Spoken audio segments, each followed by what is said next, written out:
Hello दोस्तों, नमस्कार। आपका स्वागत है आपके अपने चैनल हिंदी हब ऑफिशियल में।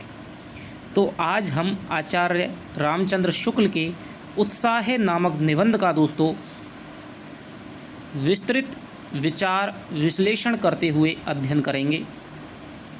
जैसा कि आचार्य रामचंद्र शुक्ल के 3 निबंध आपके सेकंड ग्रेड के सिलेबस में लगाए गए हैं। पहला है आपका उत्साह, दूसरा है आपका श्रद्धा और भक्ति, और तीसरा है आपका लोभ और प्रीति। और ये दोस्तों तीनों ही निबंध आपके चिंतामणि, ठीक है, चिंतामणि भाग 1 से उठाए गए हैं। चिंतामणि क्या है कि आचार्य रामचंद्र शुक्ल ने जितने भी दोस्तों निबंध लिखे थे वो आपके चिंतामणि नाम के काव्य संग्रह निबंध संकलन में संग्रहित किए गए हैं। चिंतामणि भाग 1, चिंतामणि भाग 2, चिंतामणि भाग 3। तो जो भाव या मनोविकारात्मक निबंध हैं जिनमें शुक्ल का स्थान आपके सर्वश्रेष्ठ माना जाता है, उच्चतम स्थान माना जाता है, तो उन सभी निबंधों को चिंतामणि भाग 1 में संकलित किया गया है। तो ये तीनों ही निबंध आपके चिंतामणि भाग 1 में संकलित हैं। और जैसे कि आपके भाव या मनोविकार, ठीक है, कविता क्या है, मानस की धर्मभूमि, लोकमंगल की साधना अवस्था, इस प्रकार क्रोध है, इस प्रकार के निबंध भी आपके चिंतामणि भाग 1 में संकलित हैं। तो आपसे सबसे पहले तो क्वेश्चन यही बन जाएगा कि निम्न में से कौन सा निबंध चिंतामणि भाग 1 में संकलित नहीं है। बहुत यदि कोई डीप पूछना चाहे तो, ठीक है, तो आपको ये याद रखना है। वैसे मैं आपको सारा का सारा लिखा दूंगा। और शुक्ल का जो परिचय है वो हम दोस्तों पढ़ते आए हैं, और साहित्य के अंतर्गत, हिंदी साहित्य के इतिहास की कक्षाओं के अंतर्गत हम पढ़ते रहेंगे। इसमें आपको कोई भी घबराने की चिंता करने की जरूरत नहीं है। लेकिन आपको यही ध्यान रखना है कि आचार्य शुक्ल के 3 निबंध लगे हुए हैं, तो दोस्तों इनमें से कम 2 प्रश्न तो आपके निश्चित रूप से आएंगे। ये आप आज ही अपने माइंड में नोट कर लीजिए। 2 प्रश्न आपके निश्चित रूप से आएंगे। और प्रश्नों का लेवल अब पता है आपको कैसा आ रहा है। पिछली बातों को भूल जाइएगा। अपनी तैयारी ऐसी होनी चाहिए कि हम फिर कठिनता के स्तर को हम दोष ना देते रहें, ठीक है।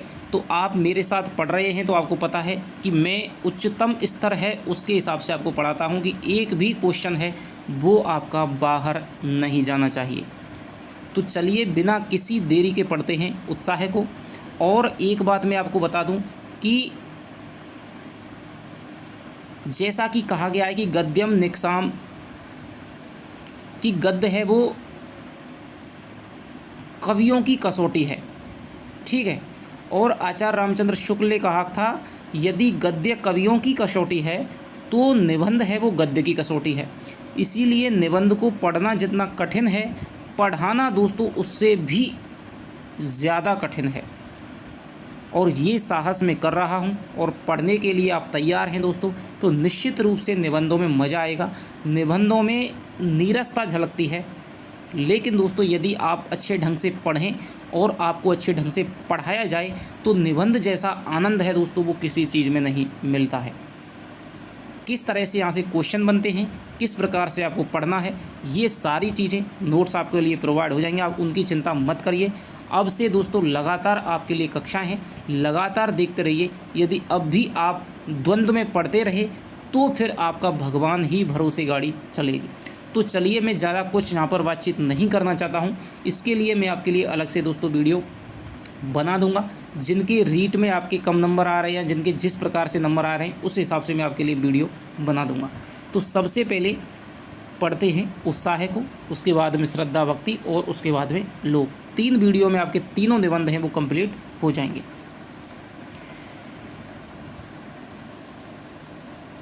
दुख के वर्ग में जो स्थान भय का है वही स्थान आनंद वर्ग में उत्साह का है। सबसे इम्पोर्टेंट इस निबंध की लाइन है दोस्तों, महत्वपूर्ण, कि दुख के वर्ग में दुख और आनंद हैं एक दूसरे के विपरीत हैं। इसी प्रकार भय और जो उत्साह है वो भी दोस्तों एक दूसरे के विपरीत मान लीजिए। उत्साह है, आपको पता है, ये एक भाव या मनोविकार है, ठीक है। तो दुख के वर्ग में जो स्थान भय का होता है कि जब हमें कोई भी दुख होता है, ठीक है, तो हमें जिस प्रकार से भय लगता है उसी प्रकार जब हम खुश होते हैं उत्साह है। यानी कि जब हम भय करते हैं तो हमें दुख की प्राप्ति होती है, और जब हमारे अंदर उत्साह नामक मनोविकार होता है या भाव होता है तब हमें आनंद की प्राप्ति है वो मिलती है। तो ये क्वेश्चन यहाँ से दोस्तों बन जाएगा कि दुख के वर्ग में जो स्थान भय का है तो वही आनंद के वर्ग में वो स्थान किसका है। सीधा सीधा यहाँ से क्वेश्चन बन चुका है, शायद ये पहले भी आ चुका है। भय में हम प्रस्तुत कठिन स्थिति के नियम से विशेष रूप से दुखी और कभी कभी उस स्थिति से अपने को दूर रखने के लिए प्रयत्नवान होते हैं। अब मैं आपको बताऊं कि जैसे कि रीट की पात्रता परीक्षा थी तो हमें एक अलग ही तरह का भय लगा हुआ था, चाहे कोई कितना भी दोस्तों पढ़ने वाला हो, लेकिन जैसे जैसे पेपर नज़दीक आता है, हालांकि सब सोच रहे थे मन में कि हाँ पास कर लेंगे, पात्रता है, कोई दिक्कत नहीं है, लेकिन फिर भी एक अनजाना सा भय था। ठीक है, ऐसा लग रहा था कि हालांकि कि कहीं पास नहीं हुआ तो क्या होगा। तो ये दोस्तों एक भय लग रहा था। भय में हम कठिन स्थिति के नियम से विशेष रूप से, तो उस भय से हमें थोड़ा सा दुख होता था जब हम सोचते थे कि अगर हम पास नहीं हुए तो क्या होगा, तो मन है वो दुखी हो जाता था। लेकिन कभी कभी उस स्थिति से अपने को दूर रखने के लिए प्रयत्नवान होते हैं। तो हम कभी कभी क्या है कि रक्षात्मक युक्तियाँ जो कि आपने पढ़ी होंगी साइकोलॉजी में, तो उनको हम अपनाते हैं कि कोई दिक्कत नहीं है, 90 ही तो लाने हैं या 83 ही लाने, 85 लाने हैं, ठीक है, तो उनको ला करके हमें पास हो जाएंगे, कोई दिक्कत नहीं है, पात्रता परीक्षा है, सरल आएगा। तो इस प्रकार की रक्षात्मक युक्तियों को अपने मन में ला करके हम उनसे हम भय से क्या है, जिससे कि हमारा भय है वो कम हो जाए, उस बारे में हमारा जो दिमाग है वो सोचे नहीं, तो हम उससे दूर रहने का प्रयास करते हैं। उत्साह में हम आने वाली कठिन परिस्थिति के भीतर साहस के अवसर के निश्चय द्वारा प्रस्तुत कर्म सुख की उमंग से अवश्य प्रयत्नवान होते हैं। लेकिन जैसे ही हमारे अंदर उत्साह होता है, मान लीजिए कि आप पढ़ नहीं रहे हैं और आपके सामने पेपर है, तो आपको निश्चित रूप से दोस्तों भय लगेगा, लेकिन आपकी तैयारी अच्छी है, ठीक है, पिछली बार भी रीट का पेपर लगा था तब भी आप घबराए नहीं होंगे उतने ज़्यादा। तो यदि आपकी तैयारी अच्छी है, इस बार क्या हुआ कि तैयारी अच्छी नहीं थी, इसलिए भय लग रहा था, और भय लग रहा था तो दुख उत्पन्न हो रहा था। लेकिन जब आपकी तैयारी अच्छी होती है तो आपको उत्साह की प्राप्ति होती है।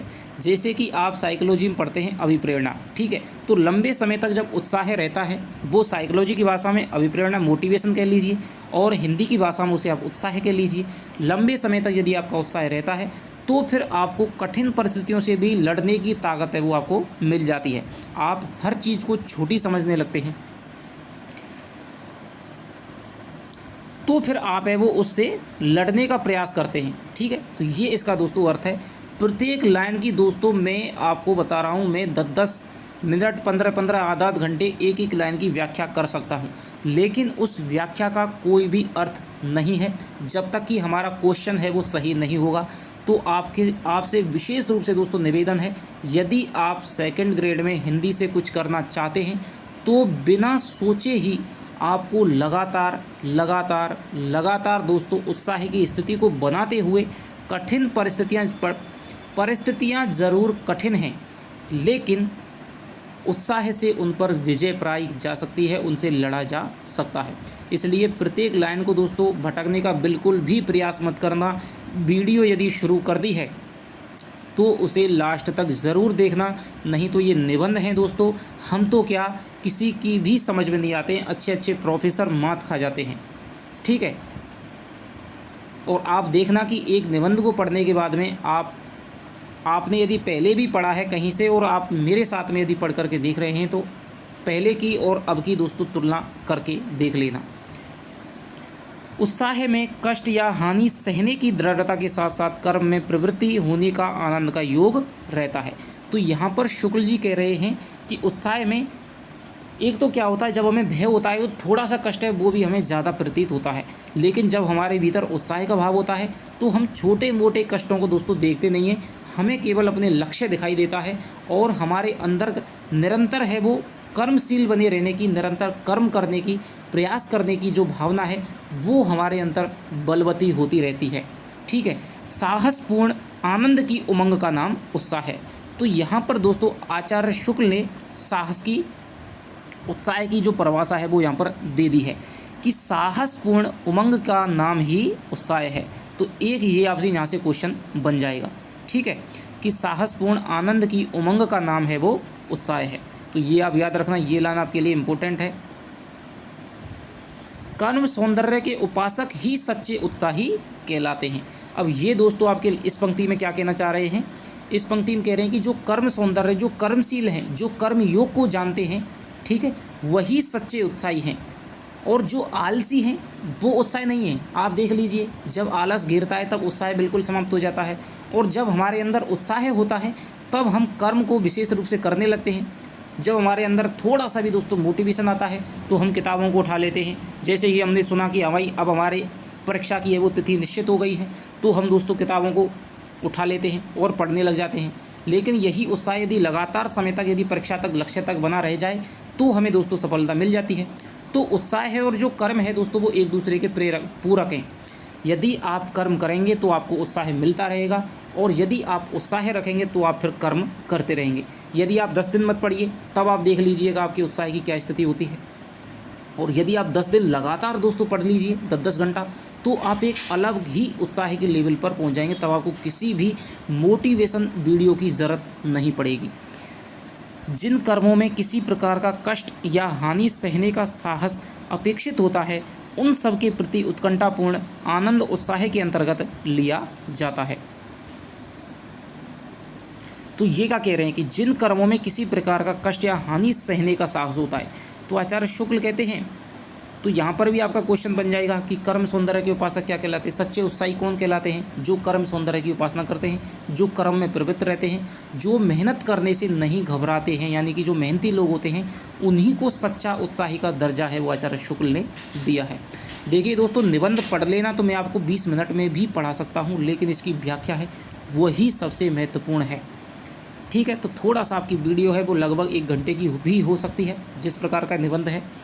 तो जिन कर्मों में किसी प्रकार का कष्ट या हानि सहने का साहस है, ठीक है, तो जब दोस्तों उत्साह हो जाएगा, यानी कि हम यहाँ पर देख रहे हैं कि साहसपूर्ण उमंग का नाम, ठीक है, यानी कि जब हम कर्म करते रहते हैं, कष्टों में भी यदि हमें साहस है, कष्ट सहने का यदि हमारे अंदर इच्छा जागृत हो जाती है, हम कष्टों से घबराते नहीं हैं, तो फिर उन सब के पीड़, तो उनसे जो आनंद की उत्पत्ति होती है वो ही आपके उत्साह के अंतर्गत आती है।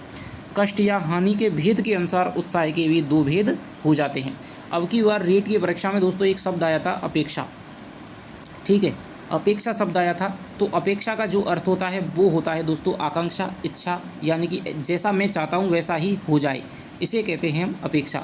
जबकि कई हैं वो उसमें अवहेलना वगैरह तिरस्कार बता रहे हैं, तो ये दोस्तों वो शब्द होता है उपेक्षा। ठीक है, तो हिंदी में और संस्कृत में छोटी छोटी गलतियों से ही अब के साथियों अब की बार है वो बहुत नंबर नहीं आ रही, क्योंकि पिछली बार तो तैयारी की थी, इस बार कोई तैयारी नहीं थी, सोचा था कि इस बार हो जाएंगे, लेकिन फिर भी कोई दिक्कत नहीं है, आपको घबराने की, चिंता करने की ज़रूरत नहीं है। इस स्थिति में आपको उत्साह से काम लेने की ज़रूरत है। तो यहाँ पर कष्ट सहने का, हानि सहने का भी आपका साहस बढ़ जाता है, आपके अंदर इतनी ताकत आ जाती है कि आप छोटे मोटे कष्ट हैं उनको सह लेते हैं, उनसे विचलित नहीं होते हैं। तो फिर आप समझ लीजिए आप उत्साह की श्रेणी में आ रहे हैं। अब कष्ट या हानि के भेद में अभी क्या कह रहे हैं कि जिस प्रकार का कष्ट का स्तर होगा, यानी कि अब थोड़ा कष्ट है तो आपका उत्साह अलग प्रकार का होगा, आपको ज़्यादा कष्ट है तो आपका उत्साह अलग प्रकार का होगा। तो कष्ट या हानि के भेद के अनुसार उत्साह के भी भेद हो जाते हैं। साहित्य मीमांसकों ने इसी दृष्टि से युद्धवीर, दानवीर, दयावीर इत्यादि भेद किए हैं। तो ये आपको याद रखना है कि कष्ट या हानि के भेद के आधार पर ही कितने भेद माने गए हैं। ठीक है, तो ये आपके भेद माने गए युद्धवीर, दानवीर, दयावीर। ठीक है,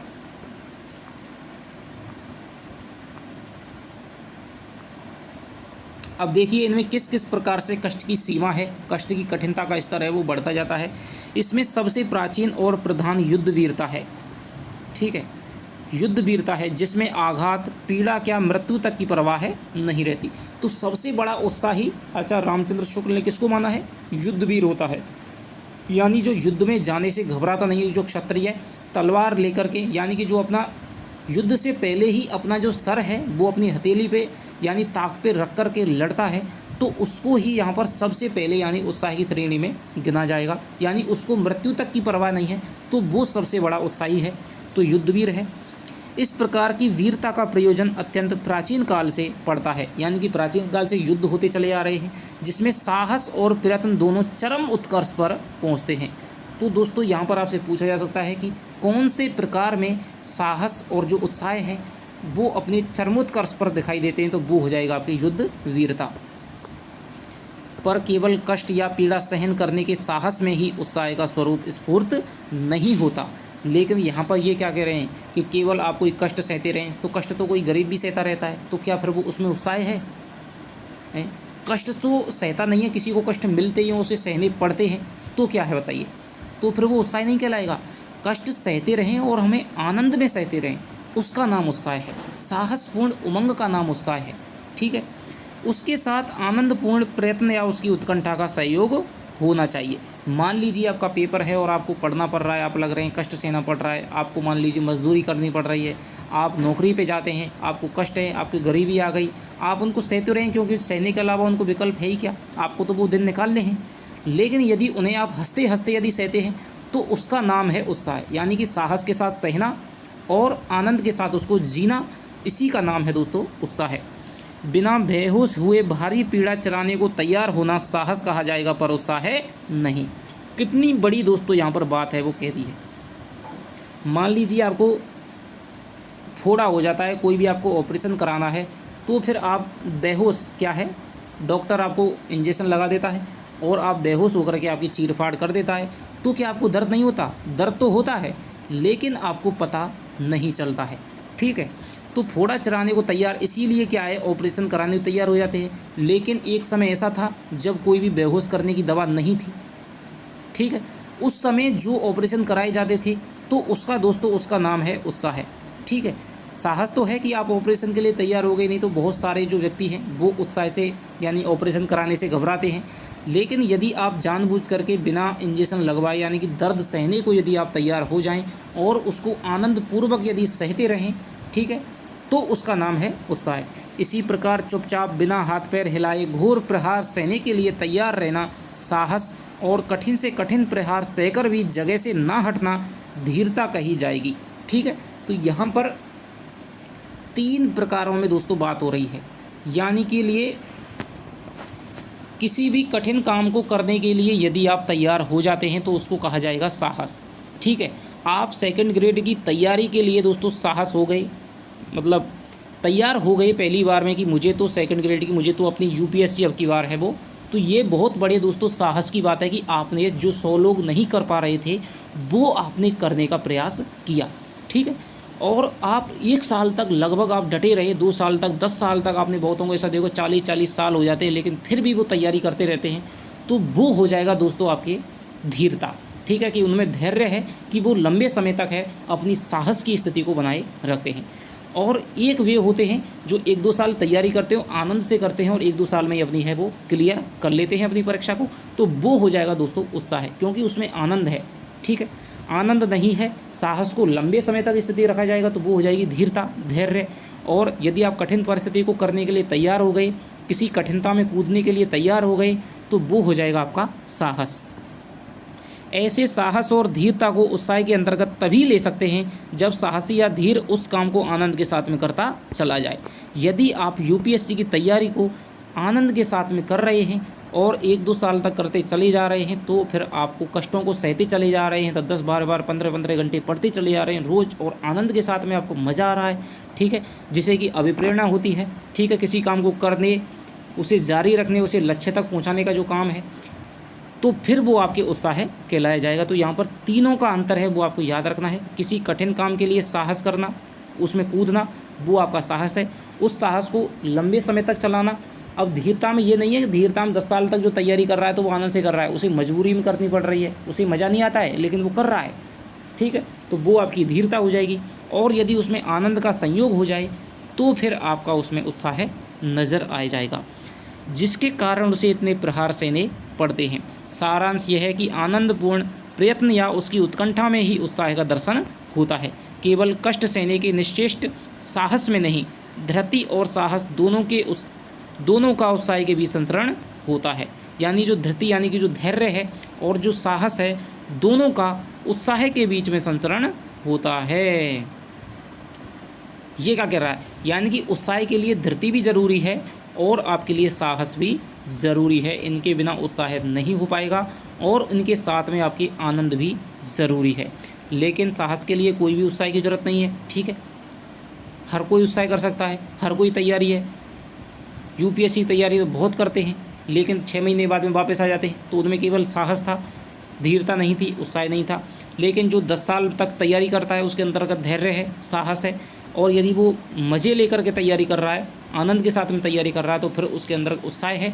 और आपके अंदर जितना आपके उत्साह होगा, जितना आपकी मोटिवेशन होगी, तो फिर आपकी जो समय सीमा है वो आपकी उतनी ही कम हो जाती है, और लक्ष्य को प्राप्त करने की जो आपकी आकांक्षा है वो उतनी ही बलवती हो जाती है, और सफलता मिलने के जो चांस हैं वो आपके ज़्यादा बढ़ जाते हैं। ठीक है। तो दोस्तों, आजकल जो मोटिवेशन देते हुए फिर रहे हैं ना, उनका आधार है ऐसे शुक्ल जैसे निबंध, जिन्होंने सबसे पहले इन चीज़ों पे बोलना शुरू किया था। ठीक है। तो ये आपका दोस्तों हो जाएगा। तो आपको याद रखना है कि साहस क्या है, धीरता क्या है, और आपके उत्साह क्या है। दानवीर में अर्थ, तो सबसे पहले तो इन्होंने युद्धवीर का बता दिया कि युद्धवीर क्या है, युद्ध में कूद जाता है और उसे मृत्यु तक की परवाह नहीं होती है। ठीक है। तो उसमें बहुत तगड़ा साहस होता है, और बहुत ही ज़्यादा उसमें, यदि वो आनंद के साथ में, उमंग के साथ में लड़ता है, तो फिर उसमें क्या है, उत्साह का भाव है वो दिखाई देता है। अब मान लीजिए राजा है, सेनापति है, वो तो युद्ध के लिए तैयार हैं, वो तो चाहते हैं, वो तो आनंद के साथ में लड़ते हैं, लेकिन जो सैनिक हैं जिनका किसी के साथ में प्रयोजन नहीं है, उनको लिए कोई जीते या हारे, ठीक है, तो फिर वो बताइए वो उत्साह से लड़ेंगे क्या? कई बार क्या है, जिसकी सेना उत्साह से नहीं लड़ती थी वो हार जाते थे, और जो चारण एवं भाट कवि थे वो सेनाओं में क्या है, उत्साह जगाने का काम करते थे। तो ये क्यों करते थे? क्योंकि उत्साह से सफलता की जो चांस हैं वो दोस्तों ज़्यादा बढ़ जाते हैं। दानवीर, अब बताते हैं दानवीर क्या है। दानवीर में अर्थ, दानवीर का अर्थ है त्याग का साहस, यानी जो त्याग का साहस कर सके, यानी साहस पहली वस्तु है उत्साह में। ठीक है। त्याग का साहस अर्थात उसके कारण होने वाले कष्ट या कठिनता को सहने की क्षमता अंतर्निहित होती है। यानी आप त्याग के कारण, यदि आपके पास में 2 रोटी है, यदि आप 2 रोटी में से यदि आप 1 रोटी किसी को दान कर देते हो, फिर आप भूखे रहते हैं, तो ये आपका साहस है, क्योंकि हर कोई ऐसा साहस नहीं कर पाता है। दानवीरता तभी कही जाएगी जब दान के कारण दानी को अपने जीवन निर्वाह में किसी प्रकार का कष्ट या कठिनता दिखाई दे। यदि आपके पास में 1 करोड़ रुपए हैं और आप में से किसी को 1000 दे देते हैं, तो आपकी ज़िंदगी पे कोई प्रभाव नहीं पड़ेगा, तो फिर क्या वो दानवीर है? नहीं दोस्तों। दानवीर क्या है? यदि आपके पास में केवल 100 रुपये हैं, ठीक है, और आपको उनकी विशेष ज़रूरत है, लेकिन यदि कोई ऐसा व्यक्ति आ जाता है जिसको आपसे ज़्यादा ज़रूरत है और आपको उसको 50 रुपये देने पड़ते हैं, ठीक है, और फिर आपका काम नहीं होता, यानी आपको फिर कष्ट सहना पड़ता है। मान लीजिए कि आपके पास में 100 रुपये हैं और आपको एक स्थान से दूसरे स्थान पर जाना है, लेकिन कोई गरीब आ गया, भूखा आ गया, आपने उसको 50 रुपये दे दिए, ठीक है, तो फिर आप आधे स्थान तक तो गए थे बैठ कर के वाहन में, लेकिन उसके बाद में आप पैदल चल कर गए, यानी कि आपने कष्ट सहा। ठीक है। तो यही दानवीर का अर्थ है, वो आचार्य शुक्ल ने माना है। इसी कष्ट या कठिनता की मात्रा या संभावना जितनी ही अधिक होगी, वो दानवीरता उतनी ही ऊंची समझी जाएगी। दानवीरों में आपने कर्ण का नाम सुना है, ठीक है, राजा शिवी का नाम सुना है, जिसने कबूतर के प्राण की रक्षा के लिए अपने जांग का है वो मांस है वो काट करके दे दिया, लेकिन फिर भी वो कबूतर का पल्ला है वो भारी रहा था। उसके बाद में वो और मांस दिया, फिर भी भारी रहा, तो उसने स्वयं को ही अपने तराजू में रख दिया था बाज के सामने।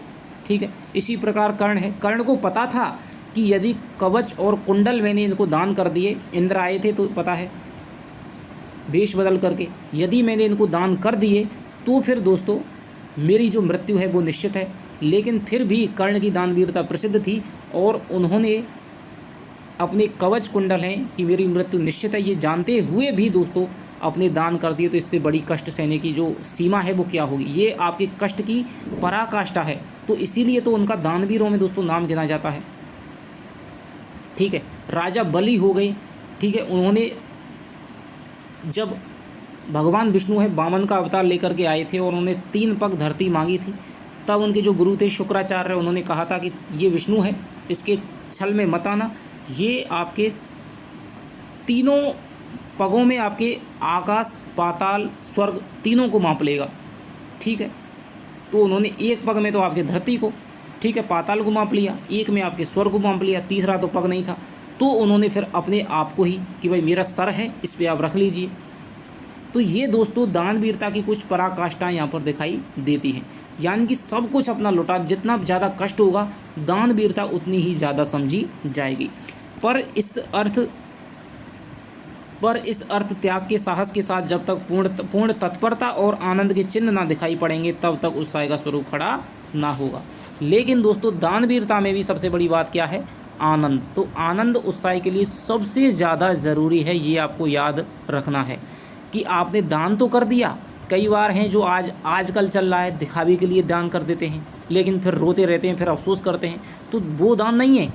चाहे आपको कष्ट सहने पड़ रहे हैं लेकिन फिर आप सोच रहे हैं कि यार मैंने तो गलत दान कर दिया। ठीक है, तो फिर दान हंसते हंसते हुए कष्टों का वर्णन करना, यानी हंसते हंसते कष्ट सहने का नाम ही दोस्तों उत्साह कहलाता है। चाहे फिर वो आपको दान से आए, चाहे फिर वो आपको युद्ध में जाने से आए, ठीक है, किसी भी परिस्थिति में आए तो फिर उसी का नाम है आनंद। ज़रूरी है और कष्ट ज़रूरी है। युद्ध के अतिरिक्त संसार में और भी ऐसे विकट काम होते हैं जिनमें घोर शारीरिक कष्ट सहना पड़ता है और प्राण हानि तक की संभावना रहती है। अनुसंधान यानी कि खोज के लिए तुषार मंडित अभ्रभेदी अगम्य पर्वतों की चढ़ाई, यानी कि जो हिमालय पर्वत पर चढ़ते हैं उन्हें पता है कि भाई हमारी सांस जाने से, गिरने से 1 सेकंड का यदि हमने कोई भी भूल की तो हमारी है वो मृत्यु हो सकती है। लेकिन जो पर्वतारोही हैं देखिए दोस्तों, हमारे अंदर ऐसा कोई उत्साह नहीं है कि हम पर्वतों पर चढ़ें कोई, लेकिन उनके अंदर एक ललक होती है, उत्साह होता है। सारे कष्टों को सहन करके कईयों की मृत्यु हो जाती है, बहुत सारे पर्वतारोहियों की मृत्यु हुई है, लेकिन फिर भी वो जाते हैं, सब कुछ जानते हुए भी कि भाई हिमालय पे चढ़ना, एवरेस्ट पे चढ़ना कितना दुष्कर है। ठीक है, लेकिन फिर भी वो जाते हैं। तो ये आपके आनंद से करते हैं, तो ये आपके उत्साह की श्रेणी में आएगा। ध्रुव देश यानी कि जो ध्रुवीय देश हैं जहाँ पर बर्फ़ होती है, सहारा की रेगिस्तान का सफ़र है। ठीक है, बहुत सारे ऐसे ट्रैवलर हैं, ठीक है, घुमंतु हैं जो आनंद के साथ में ऐसी कठिन दुर्गम जगहों पर, ठीक है, जो मैन VS वाइल्ड, आपने ये प्रोग्राम देखा होगा, ठीक है, पहले डिस्कवरी पे चलता था, तो वो देखिए उसका काम ही एक है। ठीक है, चाहे कितना भी दुर्जन हो, कितना भी आपके कठिन प्रदेश हो, उसमें आपके आनंद से आपका जीवन है वो निर्वाह करता है, तो उसका भी नाम का उत्साह है। क्रूर बर्बर जातियों के बीच अज्ञात घोर जंगलों में प्रवेश इत्यादि भी पूरी वीरता और पराक्रम के कर्म है। इसमें जिस आनंदपूर्ण तत्परता के साथ लोग प्रवृत्त हुए हैं वह भी उत्साह ही है।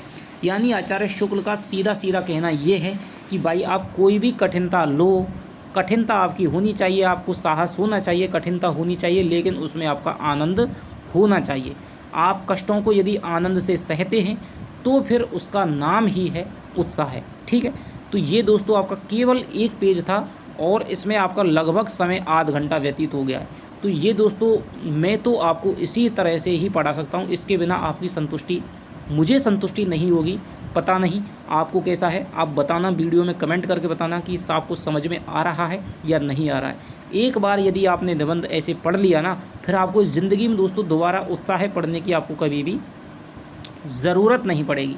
और यहाँ पर जो निबंधों से जो प्रश्न आते हैं वो आपके समझ पे आधारित होते हैं, आपके बोध पे आधारित होते हैं। यदि आपने समझा है तो आप आराम से कर देंगे, यदि आपने समझा नहीं है तो कितनी आप पंक्तियों को रटेंगे, कितना रटेंगे आप, तो वहाँ पर आपके पिछली बार के क्वेश्चन आप उठा करके देख लेना।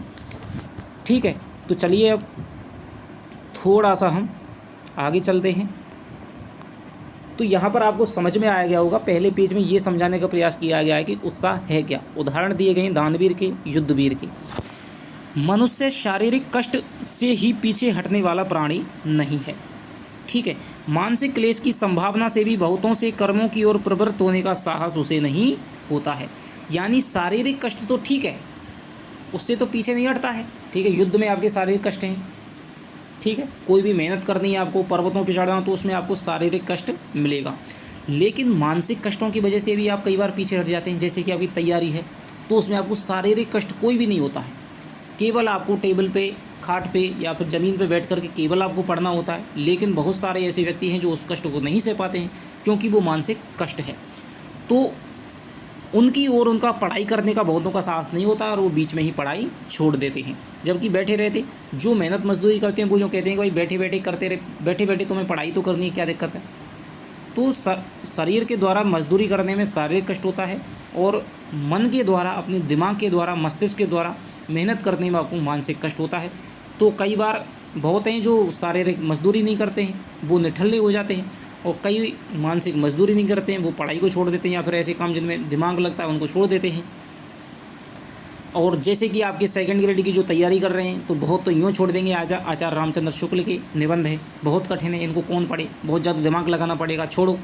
शॉर्टकट जो अपनाते हैं तो उनकी बात यहाँ पर हो रही है। जिन बातों से समाज के बीच उपहास, निंदा, अपमान इत्यादि का भय रहता है, उन्हें अच्छी और कल्याणकारी समझते हुए भी बहुत से लोग उनसे दूर हो जाते हैं।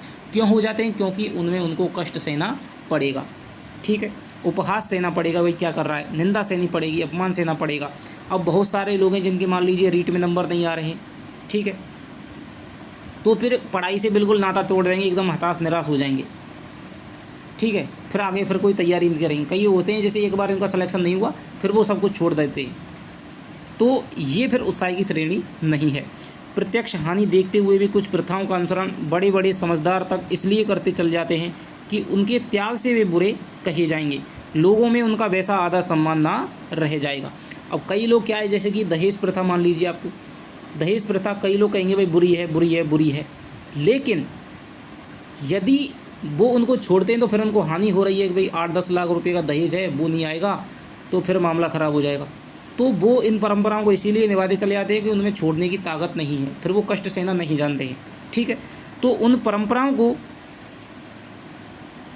यदि उन्होंने कष्ट छोड़ा, मान लीजिए जैसे मृत्यु भोज है, ठीक है, तो मृत्यु भोज यदि मैंने छोड़ दिया तो फिर समाज है मुझे बुरा कहेगा। ठीक है, तो ये बात यहाँ पर कह रहे हैं कि फिर उनका समाज में आदर सम्मान ना रह जाएगा। उसके लिए मान गिलानी का कष्ट सब शारीरिक क्लेशों से बढ़ कर के होता है। तो फिर शारीरिक कष्टों से कुछ नहीं हुआ, मान लीजिए किसी ने समाज में मृत्यु भोज का है वो उस पर पाबंदी लगा दी, ठीक है, अपने पिता की मृत्यु या माता की किसी भी मृत्यु पर उसने मृत्यु भोज नहीं किया, ये प्रथा है ज़्यादातर ग्रामों में, आजकल तो इस पर पाबंदी लग रही है। लेकिन पहले क्या होता था, यदि उसने मृत्यु भोज नहीं किया तो फिर दोस्तों उसको कह कर ही मार डाल, उसे जीने नहीं देते थे कि भाई तू तो सबके यहाँ पर खाता है, अपने यहाँ किसी को नहीं खिलाता है। तो ये एक प्रकार का मानसिक कष्ट है, तो फिर उसे भी परंपराएं निभानी पड़ती हैं, चाहे उसे अपने घर में एक पैसा भी नहीं हो, किसी से कर्ज लेकर के उसे मृत्यु भोज देना पड़ता है। दहेज की ऐसी प्रथा है, दहेज भी उसे देना पड़ता है। ठीक है, तो ये सारी जो परंपराएं हैं जो इसलिए निभाई जाती हैं कि भाई समाज है उसका आदर सत्कार नहीं करेगा, कोई भी सम्मान नहीं होगा, उसे अपमान मिलेगा, उसे उपहास मिलेगा। ठीक है, जो लोग मान अपमान का कुछ भी ध्यान ना करके, निंदा स्थिति की कुछ भी परवाह ना करके किसी प्रचलित प्रथा के विरुद्ध पूर्ण तत्परता और प्रसन्नता के साथ में कार्य करते जाते हैं, वे एक ओर तो उत्साही और वीर कहलाते हैं, दूसरी तरफ बाहरी बेहया। तो ये बात क्या कहते हैं कि जो परंपराओं को तोड़ने वाले होते हैं, ठीक है, जैसे कि मृत्यु भोज या दहेज है, उनके खिलाफ में बीड़ा उठाते हैं कि भाई हम मृत्यु भोज नहीं करेंगे। ठीक है, और प्रसन्नता से ये काम करते चले जाते हैं, तो एक तरफ तो वो सही कहलाएंगे अपनी तरफ, लेकिन जो समाज है जो कुछ समझता नहीं है वो इन्हें बेहया कहेगा।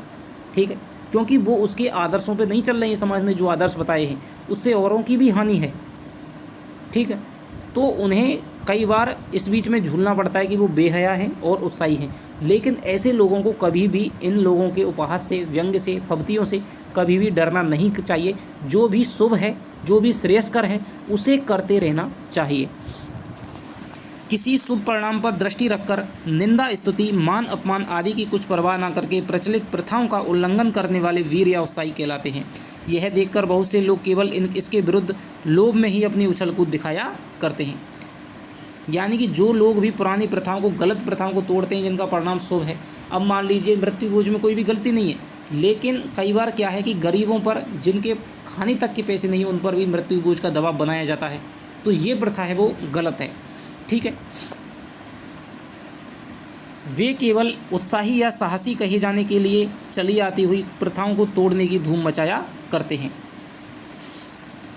तो यहाँ पर क्या है रहा है, कई लोग क्या हैं, शुक्ल ने देखी कितनी पहले कितनी बड़ी बातें कर दी हैं।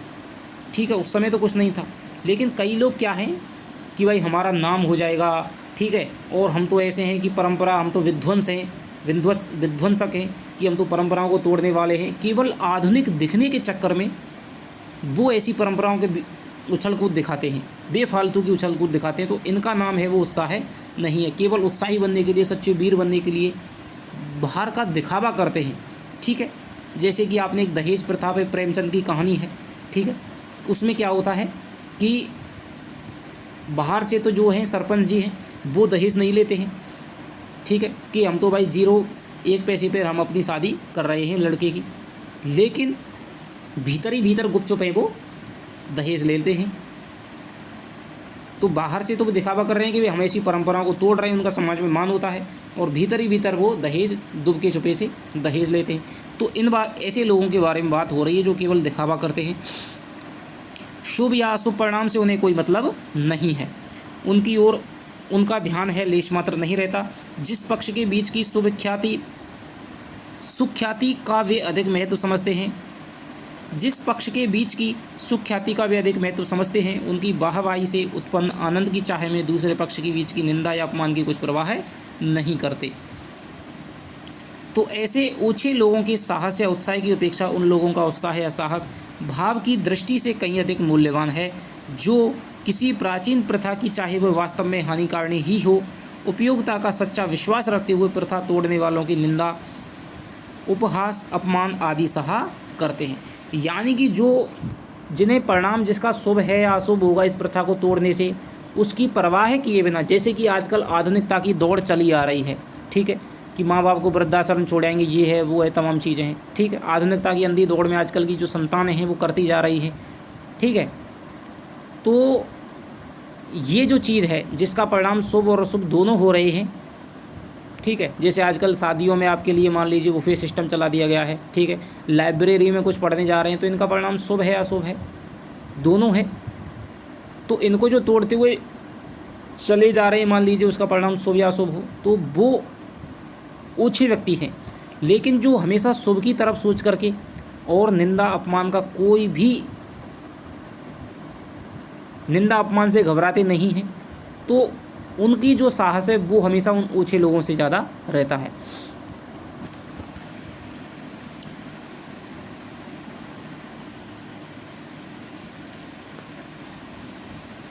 ठीक है, आगे चलते हैं।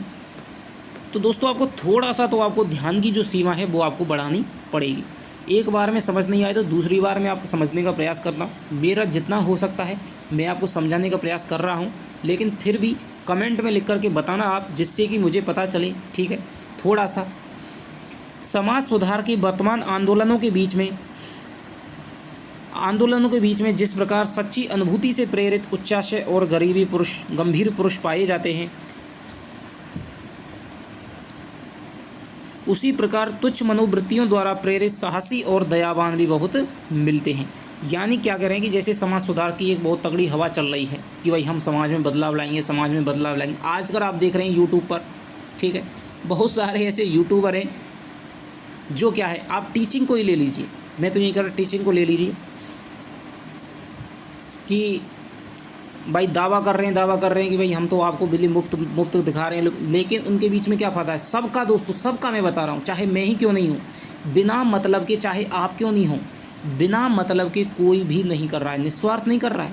यदि मान लीजिए मैं कष्ट सह रहा हूँ, ठीक है, आपके लिए वीडियो बना रहा हूँ, फिर तो उसमें भी कुछ ना कुछ स्वार्थ है, ठीक है, चाहे मैं मानूँ या नहीं मानूँ। कोई भी निस्वार्थ किसी के लिए क्यों करेगा बताइए? विरले ही होते हैं ऐसे आज के समय में, ठीक है। सब दलीलें देते हैं हम तो आपके लिए मुफ्त। तो भाई किसी को चाहे वो लाइक का हो, चाहे वो सब्सक्राइबर का हो, चाहे वो पैसों का हो, ठीक है, कुछ ना कुछ शायद सम्मान का हो, किसी ना किसी की तो आवश्यकता होती है, किसी ना किसी का कुछ ना कुछ तो स्वार्थ होता है, ठीक है। और उसकी आवश्यकता क्या है, उसका स्वार्थ क्या है, वो आपके डिसाइड करेगा। मैंने कई छिछोरों और लंपटों को विधवाओं की दशा पर दया दिखाते हुए उनके पापाचार के लंबे चौड़े दास्तान हरदम सुनते सुनाते पाया है। यहाँ पर शुक्ल जी कहते हैं कि मैंने कई बार क्या है, बहुत ऐसे हैं जो विधवाओं पर दया करते हैं, ठीक है, कि विधवा विवाह करना चाहिए, ये है वो है, और फिर विधवाओं की जो दास्तान है वो आपके बहुत अच्छी तरह सुनाते हैं कि भाई वो तो ऐसी वो है तो कुलच्छनी है। ऐसे लोग वास्तव में काम कथा के रूप में ऐसे वृत्तांतों का तन्मयता के साथ कथन और श्रवण करते हैं। यानी कि ऐसे लोग हैं वो तन्मयता के साथ में किसी की बुराई को बताते हैं और सुनते भी हैं, तो ऐसे लोग हैं वो आपके उत्साह की श्रेणी में नहीं होते हैं। इस ढांचे के लोगों से सुधार के कार्य में कुछ सहायता पहुंचाने के स्थान पर बाधा पहुंचने की संभावना रहती है। सुधार के नाम पर साहित्य के क्षेत्र में भी ऐसे लोग गंदगी फैलाते जाते हैं। आजकल क्या चल रहा है कि साहित्य के नाम पर, नया करने के नाम पर आप कुछ भी कर लीजिए। यूट्यूब पर आप नया करने के नाम पर, जैसे कि आपकी प्रैंक वीडियो आपने देखी होंगी, ठीक है, तो नया करो भाई, लेकिन उसका परिणाम तो शुभ होना चाहिए। इससे आप समाज में क्या चल रहा है, फिल्में आ रही हैं, नया अश्लीलता आ रही है। बताइए, एक किसी समय पर रामायण बनी थी, महाभारत बनी थी, ठीक, किसी समय पर फिल्म भी होती थी जिन्हें आप घर के साथ में बैठ सकते, लेकिन आजकल नया करना है, नया लाना है, हमें तो नया लाना है, नया लाना है, चाहे उसका परिणाम है वो चाहे अशुभ ही हो, ठीक है, वेब सीरीज आ गई। तो इस प्रकार की यहाँ पर बात करें, उसे समाज को नए के नाम पर कुछ भी अच्छा तो होगा नहीं, बुरा ही होगा, ठीक है। हिंसा दिखाई जा रही है आजकल, देख लीजिए, हर छोटे छोटे बच्चे हैं वो आपके कट्टा लेकर के घूमते हैं, ठीक है, बंदूक लेकर के घूमते हैं। आजकल मरना मारना एक खेल हो गया है, ठीक है। पहले आदमी सोचता था, मारने से पहले किसी को सोचता था, लेकिन आजकल बच्चे हैं उत्साह में, कुछ नहीं, उन्हें पता भी नहीं चलता है कि हम कर क्या रहे हैं, और कर यूँ देते हैं क्योंकि आजकल फिल्मों पर, टीवी पर, इंटरनेट पर सब कुछ ऐसा ही दिखाया जा रहा है। अब कोई भी ऐसी फिल्म देख लीजिए, मार काट से कोई भी अलग नहीं होगी, भावनाओं पर कहीं भी प्रहार नहीं किया जा रहा है, केवल बंदूक ठाएँ ठाएँ की आवाज़ें सुनाई दे रही हैं। तो भाई जो देख रहे हैं वो तो ऐसा करेंगे ही ना, फिर बच्चों पे दोष क्यों डालते हैं। तो यही काम आजकल सारे समाज में हो रहा है, सबका अपना स्वार्थ है, ठीक है, अपनी टीआरपी बढ़ जाएगी। चैनलों को देख लीजिए, टीआरपी के चक्कर में सब कुछ अपना, चाहे कुछ भी हो, कभी भी अच्छी चीज़ें नहीं दिखाते हैं जिनसे टीआरपी बढ़ती है, उन्हीं चीज़ों को आपको दिन रात है उन्हीं चीज़ों को दिखाते रहते हैं। तो ये सारी चीज़ें हैं, इन्हीं के बारे में शुक्ल जी यहाँ पर कह रहे हैं। तो शुक्ल जी वैसे ही दोस्तों साहित्य के डॉन नहीं कहलाते हैं, ऐसी ऐसी बातें उन्होंने उस जमाने में लिख दी थी। उत्साह की गिनती अच्छे गुणों में होती है, ठीक है। किसी भाव के अच्छे या बुरे होने का निश्चय अधिकतर उसकी प्रवृत्ति के शुभ या अशुभ परिणाम के विचार से होता है, कि आपके अंदर का जो उत्साह है वो आपका बुरे के प्रति है या आपका अच्छे के प्रति है। बुरे के प्रति भी आपका उत्साह होता है। कई लोग हैं जो खून खराबा करते में इतने उत्साही होते हैं, उन्हें दिन रात यही चिंता है, 5-5 साल से योजना बनाते रहते हैं, ठीक है। तो बुरे काम के लिए चोर हैं, वो चोरी के दिन रात उनके अंदर उत्साह रहता है चोरी करने के लिए। तो उत्साह है वो आपका शुभ परिणाम भी लाता है और आपका बुरा परिणाम भी लाता है। तो जो अच्छा परिणाम लाएगा वो आज का अच्छा उत्साह होगा, और जो आपका बुरा परिणाम लाएगा वो आपका बुरा उत्साह होगा। वही उत्साह है जो कर्तव्य कर्मों के प्रति इतना सुंदर दिखाई देता है, अकर्तव्य कर्मों की ओर होने पर वैसा श्लाघ्य नहीं प्रतीत होता। यानी कि जो उत्साह अच्छे कर्म करने पर सुंदर होता है, वही बुरे कर्म करने पर उसका प्रभाव है वो बुरा प्रतीत होता है। आत्मरक्षा, पर रक्षा, देश रक्षा आदि के निमित्त जो साहस की जो उमंग देखी जाती है, उसके सौंदर्य को परपीड़न, डकैती आदि कर्मों का साहस कभी नहीं पहुंच सकता। अब यहाँ पर वही बात कह दी मैंने आपको बताई थी, यानी कि जो देश रक्षा में अपना न्यौछावर हो जाता है, जान दे देता है, जान ले लेता है। देखिए, एक सैनिक होता है जो शत्रु देश के सैनिक की यानी दुश्मन की है वो जान लेता है, तो उसमें दोस्तों उत्साह का जो भाव है, और इसमें आप किसी निर्दोष की जान ले तो उसमें जो उत्साह का भाव है उसमें दोस्तों अलग है। एक तो आपका अच्छा उत्साह है और एक आपका बुरा उत्साह है।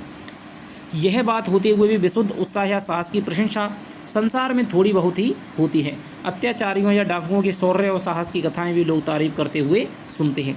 तो जैसे कि कृष्ण ने आपका वध किया था, ठीक है, राम ने वध किया था, तो वध जो होता है दोस्तों वो आपका प्रशंसनीय होता है।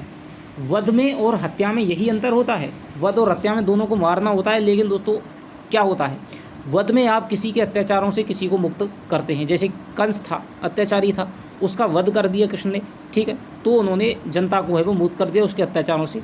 राम ने रावण का कर दिया तो उन्होंने उसको अधर्म, ठीक है, अधर्म पर धर्म की विजय है। पांडवों ने कौरवों का वध कर दिया, ठीक है, अधर्म के साथ थे पितामह भीष्म, ठीक है, द्रोणाचार्य अच्छे लोग थे लेकिन फिर भी अधर्म के साथ थे तो उनका भी वध हुआ, ठीक है। तो उसमें जो साहस था वो एक अच्छा था।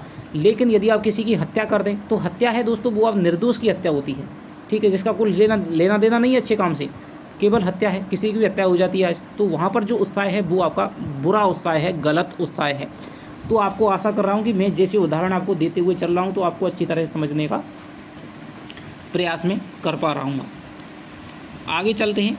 अब तक उत्साह का प्रधान रूप ही हमारे सामने रहा है, जिसमें साहस का पूरा योग रहता है, पर कर्म मात्र के संपादन में जो तत्परतापूर्ण आनंद देखा जाता है वह उत्साह ही कहा जाता है। सब कामों में साहस अपेक्षित नहीं होता, पर थोड़ा बहुत आराम विश्राम सुविधे आदि का त्याग सबको करना पड़ता है। यानी कि भाई सब कामों में अधिक साहस की जरूरत नहीं पड़ती है, भाई मौत के लिए आप कहीं जा रहे हैं, सेना में यदि आप जा रहे हैं तो वहाँ पर आपको बहुत ज़्यादा सांस की ज़रूरत पड़ेगी। लेकिन मान लीजिए अगर आपको सुबह नहाना है, सुबह आपको 5 बजे 6 बजे जगना है, यदि आपको आज 2 घंटे पढ़ना है, तो उसमें कोई ज़्यादा उत्साह की साहस की ज़रूरत नहीं है। ऐसा नहीं होगा आपको ने बहुत तगड़ा कोई साहस कर दिया कि आज आप तो 4 घंटे पढ़ ली तो आपने बहुत बड़ा साहस का काम कर दिया। और कुछ नहीं तो उठकर बैठना, खड़ा होना, 10-5 कदम चलना ही पड़ता है, ठीक है। लेकिन फिर भी आप कोई साहस यदि कर रहे हैं तो थोड़ा बहुत तो आपको करना तो पड़ता है। यदि आप 5 बजे 6 बजे जगना चाहते हैं तो फिर आपको नींद तो आपको थोड़ा सा त्याग करना पड़ेगा, थोड़े से आलस्य का त्याग करना पड़ेगा। जब तक आनंद का लगाव किसी क्रिया व्यापार है उसकी भावना के साथ में नहीं दिखाई पड़ता है, तब तक उसे उत्साह की संज्ञा प्राप्त नहीं होती है। मैंने आपको शुरू से ही बता दिया कि जब तक किसी काम में आनंद नहीं होगा, चाहे वो काम अच्छा हो चाहे बुरा हो, वो उत्साह नहीं होगा। तो ये आप याद रख लीजिए कि आनंद के बिना है वो उत्साह नहीं होगा। यदि किसी प्रिय मित्र के आने का समाचार पाकर हम चुपचाप ज्यों के त्यों आनंदित होकर बैठ जाएं और थोड़ा हंस भी दें तो ये हमारा उत्साह नहीं कहा जाएगा। आजकल क्या होता है कि आप किसी के यहाँ पर पहुँच जाइए, ठीक है, वो आपको दिखाएगा कि भाई आप आए हैं तो कितना आदर सत्कार करेगा थोड़ा बहुत, ठीक है, लेकिन भीतर ही भीतर आपको गालियाँ देगा, ठीक है। तो इसको हम उत्साह कह सकते हैं क्या? इसको उत्साह नहीं कह सकते हैं। पहले होता था, आजकल क्या है, आजकल फ़ोन पर ही आपकी यारी दोस्ती बढ़ती है, यारी दोस्ती फ़ोन पर ही ख़त्म हो जाती है। सारा जो उत्साह है वो फ़ोन पर ही दिखाया जाता है, फ़ोन पर ही यारी दोस्ती है तो वो अच्छा दोस्त है। लेकिन पहले के ज़माने में दोस्तों कोई आता था, ठीक है, फ़ोन पर यारी दोस्ती ना तो कभी बनती थी और ना ही टूटती थी। जो भी आता, आजकल तलाक हैं वो फ़ोन पर ही हो जाते हैं, फ़ोन पर ही शादियाँ बन रिश्ते बन जाते हैं।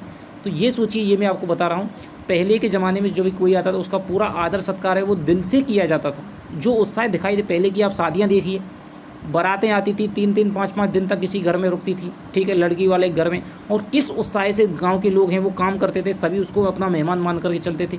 तो वो जो उत्साह दिखाई देता था दोस्तों, वो सच्चा उत्साह था, जिसमें आपकी दिल यदि सच्चा है और यदि आप बाहर दिखावा कर रहे हैं, भीतर उसको गालियाँ दे रहे हैं, भीतर कह रहे हैं यार कैसे आ गया, ठीक है, आप किसी को कह रहे हैं खाना खाइए खाना खाइए, यदि वो खाना खा लेता है तो फिर उसको गालियाँ दे रहे हैं कि खाना देख लीजिए, एक बार कहने पर ही खाना खा लिया, तो ये जो बात है वो फिर उत्साह नहीं कहा जाएगा। हमारा उत्साह तभी कहा जाएगा जब हम अपने मित्र का आगमन सुनते ही उठ खड़े होंगे, उससे मिलने के लिए दौड़ पड़े होंगे, उसके ठहरने के आदि के प्रबंध में प्रसन्न मुख इधर उधर आते दिखाई पड़ेंगे। प्रयत्न और कर्म संकल्प उत्साह नामक आनंद के नित्य लक्षण हैं। तो ये नित्य लक्षण क्या क्या बताए गए ये आपको याद रखना है कि यानी कि हम प्रयत्न करेंगे, कर्म और संकल्प का, ठीक है, कर्म का यानी संकल्प करेंगे यानी कर्म करना पड़ता है और प्रयत्न करना पड़ता है। अब मैं आपको उदाहरण दूँ, जैसे कि सुदामा और कृष्ण की मित्रता है वो आपको विदित है। जैसे ही सुदामा का समाचार कृष्ण ने सुना था, ठीक है, कि द्वार खड़ो दुर्बल एक बतावत अपनो नाम सुदामा, तो कृष्ण है दोस्तों वो उठ करके ऐसे दौड़े, आपने देखा भी होगा वो प्रसंग है, ठीक है, कि उन्होंने ना तो रास्तों पर चलने वाले पत्थरों का, ना ही कंकड़ों का और ना ही कांटों का उन्होंने कोई, ठीक है, उनके पैर हैं वो लहूलुहान हो गए थे, केवल उनको अपने मित्र की सुध थी, ठीक है। उसके फिर उन्होंने, ठीक है, ये तो उनका क्या है उत्साह है, उन्होंने दिखा दिया बाहर का कि भाई हम आपके आने से प्रसन्न हैं, दौड़ा रहे हैं। लेकिन फिर उन्होंने उसके बाद में क्या किया, उन्होंने उसको अच्छे से सुलाया, ठीक है, उसके हाथ पांव धोए, ठीक है, नैनन के जल पानी परात को हाथ छुओ नहीं, नैनन के जल सो पग धोए, ठीक है, और उनके द्वारा दिए गए चावल खाए, यानी कि जब तक सुदामा गया तब तक आनंद से रहे। तो इसका काम है वो है दोस्तों उत्साह, यानी कि उन्होंने कर्म भी किया, प्रयत्न भी किया और उन्होंने आनंद भी दिखाया उस काम में, तो इसका नाम आपका उत्साह हो जाएगा। प्रत्येक कर्म में थोड़ा या बहुत बुद्धि का योग भी रहता है। कुछ कर्मों में तो बुद्धि की तत्परता और शरीर की तत्परता दोनों बराबर साथ साथ चलती है। उमंग की उत्साह है, जिस प्रकार हाथ पैर चलवाती है उसी प्रकार बुद्धि से भी काम कराती है। तो ये आप याद रख लेना कि जो उत्साह होता है, यानी कि मान लीजिए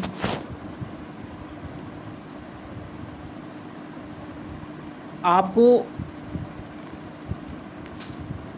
यदि आपके अंदर उत्साह होगा तो फिर आपका जो शरीर जिस फुर्ती के साथ में काम कर रहा है, आज आप मान लीजिए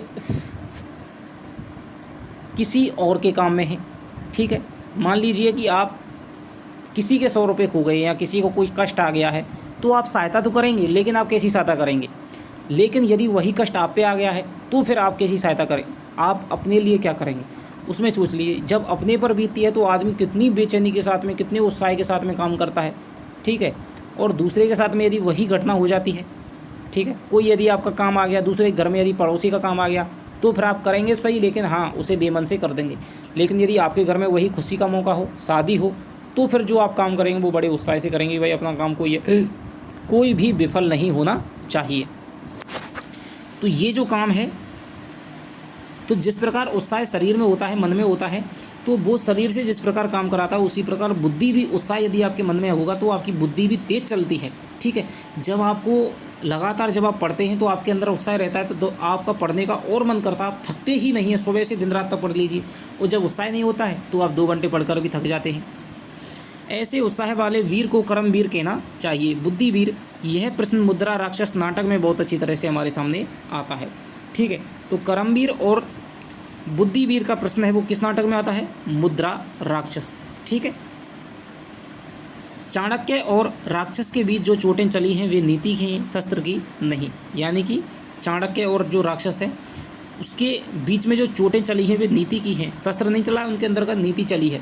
अतः विचार करने की बात यह है कि उत्साह की अभिव्यक्ति बुद्धि व्यापार के अवसर पर होती है अथवा बुद्धि द्वारा निश्चित उद्योग में तत्पर होने की दशा में।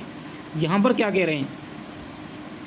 अतः विचार करने की बात यह है कि उत्साह की अभिव्यक्ति बुद्धि व्यापार के अवसर पर होती है या बुद्धि द्वारा निश्चित उद्योग में तत्पर होने की दिशा में। क्या कह रहे हैं कि भाई जो उत्साह की अभिव्यक्ति है वो, जैसे मान लीजिए मैंने आपको कोई व्याख्यान दिया, कोई भाषण दे रहा हूँ, ठीक है, कोई भी ऐसा वाद विवाद कर रहा हूँ, तो जो बुद्धि का व्यापार है, यदि मैं तर्क वितर्क कर रहा हूँ तो उन तर्कों में मेरी बुद्धि दिखाई दे रही है, या वो उत्साह है, या फिर मैं तर्क बुद्धि मेरी चल गई है उसके माध्यम से मैं पढ़ रहा हूँ कि वो उत्साह है। ठीक है, तो यहाँ पर ये कह रहे हैं कि मान लीजिए आपकी बुद्धि श्रेष्ठ काम का, आपके अंदर उत्साह है, ठीक है, आपकी बुद्धि भी श्रेष्ठ काम कर रही है और आप फिर कोई काम नहीं करें। ठीक है, यदि आपकी बुद्धि का काम करना ही उत्साह है या फिर आप जो काम कर रहे हैं वो सच्चा उत्साह है, ये बात कह रहे हैं। आपके मन में आगे पढ़ाई करनी है मुझे, ठीक है, और आपकी बुद्धि भी बढ़िया है, मन भी एकदम आनंद में है रहा है, तो ये उत्साह है। या फिर आप उस आनंद को कर्म में करते हैं, कर्म होना चाहिए। आप फिर आप पढ़ते हैं 10, आपने 12 घंटे पढ़ा, 14 घंटे पढ़ा, ये उत्साह है, बताइए। तो यहाँ पर शुक्ल जी यही बात कहना चाह रहे हैं, हमारे देखने में उद्योग की तत्परता में ही उत्साह की व्यक्ति होती है, तो कर्मवीर ही कहना ठीक है।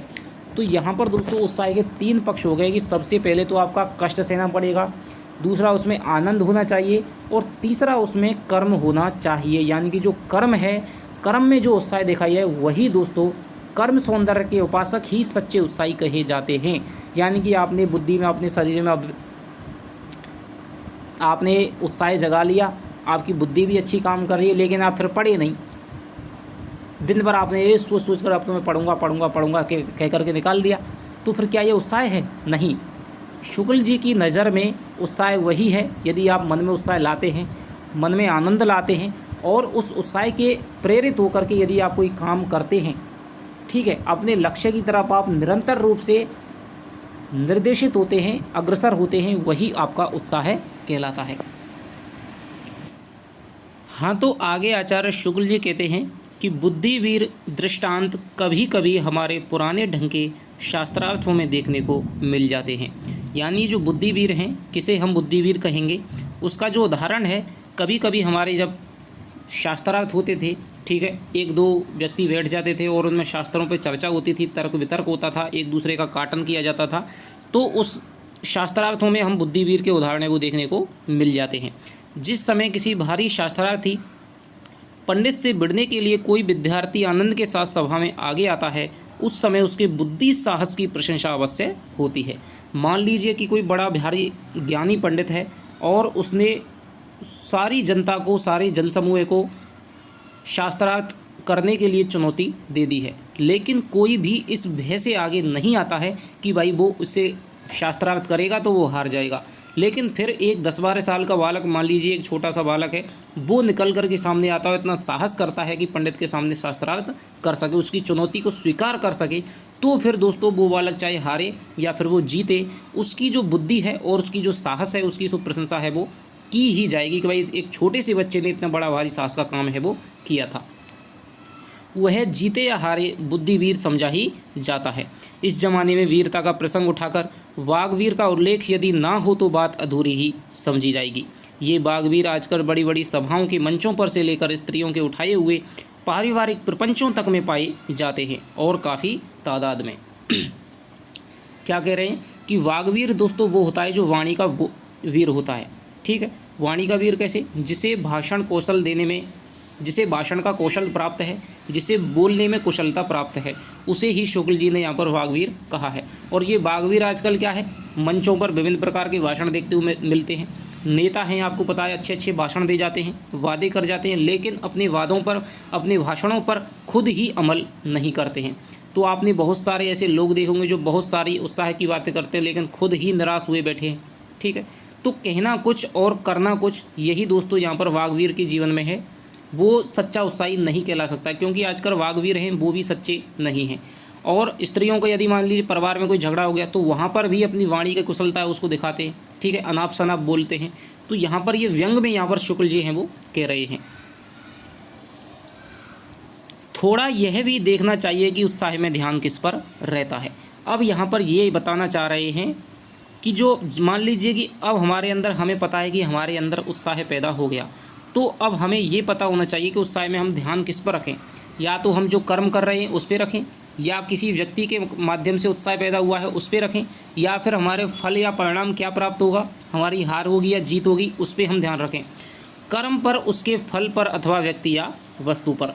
हमारे विचार में उत्साही वीर का ध्यान आदि से अंत तक पूरी कर्म श्रृंखला पर से होता हुआ उसकी सफलता रूपी समाप्ति तक फैला रहता है। तो यहाँ पर शुक्ल जी क्या कह रहे हैं, ध्यान दे करके समझिएगा। शुक्ल जी कह रहे हैं कि जो उत्साही वीर होता है, जो सच्चा उत्साही होता है, उसका जो ध्यान है वो सबसे पहले तो अपने कर्म पर रहेगा। ठीक है, उसे कर्म करना पड़ेगा, क्योंकि जो कर्म नहीं करेगा तो वो तो उत्साही होगा ही नहीं। ठीक है, यदि आप कर्म करते हैं, कष्ट सहते हुए कर्म करते हो, आनंद से कर्म करते हैं, तब आप तो उत्साही कहलाएंगे। तो फिर आपको उत्साह में आपको ध्यान किस पे रखना होगा? उत्साह में आपको ध्यान रखना होगा सबसे पहले अपने कर्म पर। मान लीजिए कि आज आप फर्स्ट ग्रेड की तैयारी करना शुरू कर देते हैं और 4 महीने बाद में आपका पेपर है। ठीक है, तो आज आप कर्म करेंगे आज से लेकर के, तो कर्म पर ही आपका मुख्य फोकस रहेगा। और तब तक, कब तक? जब तक कि एग्ज़ाम, परीक्षा नहीं हो जाती है, तब तक आपका जो उत्साह है वो बरकरार होना चाहिए और तब तक आपका ध्यान है वो आपके कर्म पर रहना चाहिए। यानी कि आज से लेकर के और जब तक आपके कर्म की, यानी जब कि आपके जो लक्ष्य है आपकी समाप्ति है, तब तक आपका जो ध्यान है वो आपकी कर्म श्रृंखला पर रहना चाहिए। उसकी सफलता रूप, यानी कर्म की सफलता होनी चाहिए, ना कि आप ये सोचते रहें कि भाई मैं सफल होऊंगा या हारूंगा या जीतूंगा, मेरा सफल होऊंगा या फिर मैं असफल होऊंगा। यदि आप इस पर सोचते रह गए और आपने कर्म नहीं किया तो फिर आप सच्चे उत्साही नहीं कहलाएंगे। इसी ध्यान से जो तरंगें, आनंद की तरंगें उठती हैं, वे ही सारे प्रयत्न को आनंदमय कर देती हैं। युद्धवीर में विजेतव्य को आलम्बन कहा गया है। ठीक है, युद्धवीर में क्या है, जो विजय होती है उसको आलम्बन कहा जाता है, लेकिन वास्तव में वो आलम्बन नहीं होती, क्योंकि वो गौड़ आलम्बन है। युद्धवीर होता है उसका ध्यान दोस्तों केवल युद्ध लड़ने पर ही होता है, उसे हार या जीत की चिंता नहीं होती है। उसका अभिप्राय यही है कि विजेतव्य कर्म प्रेरक के रूप में वीर के ध्यान में स्थिर रहता है और वह कर्म स्वरूप का भी निर्धारण करता है, पर आनंद और साहस के मिश्रित भाव का सीधा लगाव उसके साथ में नहीं रहता है। यानी यहाँ पर क्या कह रहे हैं कि भाई जो युद्धवीर है, युद्ध में लड़ने वाला एक सिपाही होता है या सैनिक होता है, योद्धा होता है, उसका ध्यान है वो विजय पर तो रहता है कि भाई मुझे विजय तो प्राप्त करनी है, लेकिन जो उसका आनंद है और जो उसका साहस है उसका विजय से कोई तो दोस्तों यहाँ पर शुक्ल जी यही कह रहे हैं कि जो युद्ध में लड़ने वाला सिपाही होता है उसका सीधे प्रत्यक्ष रूप से विजय के साथ में संबंध नहीं होता है, क्योंकि विजय तो उसका लक्ष्य है ही, वो तो गौण है, लेकिन उसमें जो उत्साह की, उसमें जो साहस की जो श्री वृद्धि होती है वो आपके केवल लड़ने से, उसके युद्ध कौशल से, शत्रुओं को मारने से, युद्ध में वो जो लड़ता है, प्रदर्शन करता है, उससे ही उसके साहस और उसके आनंद की वृद्धि होती है। आनंद और साहस के मिश्रित भाव का सीधा लगाव उसके साथ में नहीं रहता है। सच पूछिए तो वीर के उत्साह का विजय विधायक कर्म या शुद्ध युद्ध ही रहता है। दानवीर और धर्मवीर पर विचार करने से यह बात स्पष्ट हो जाती है। अब मैं आपको बताऊं, इसमें उदाहरण यदि मैं दूं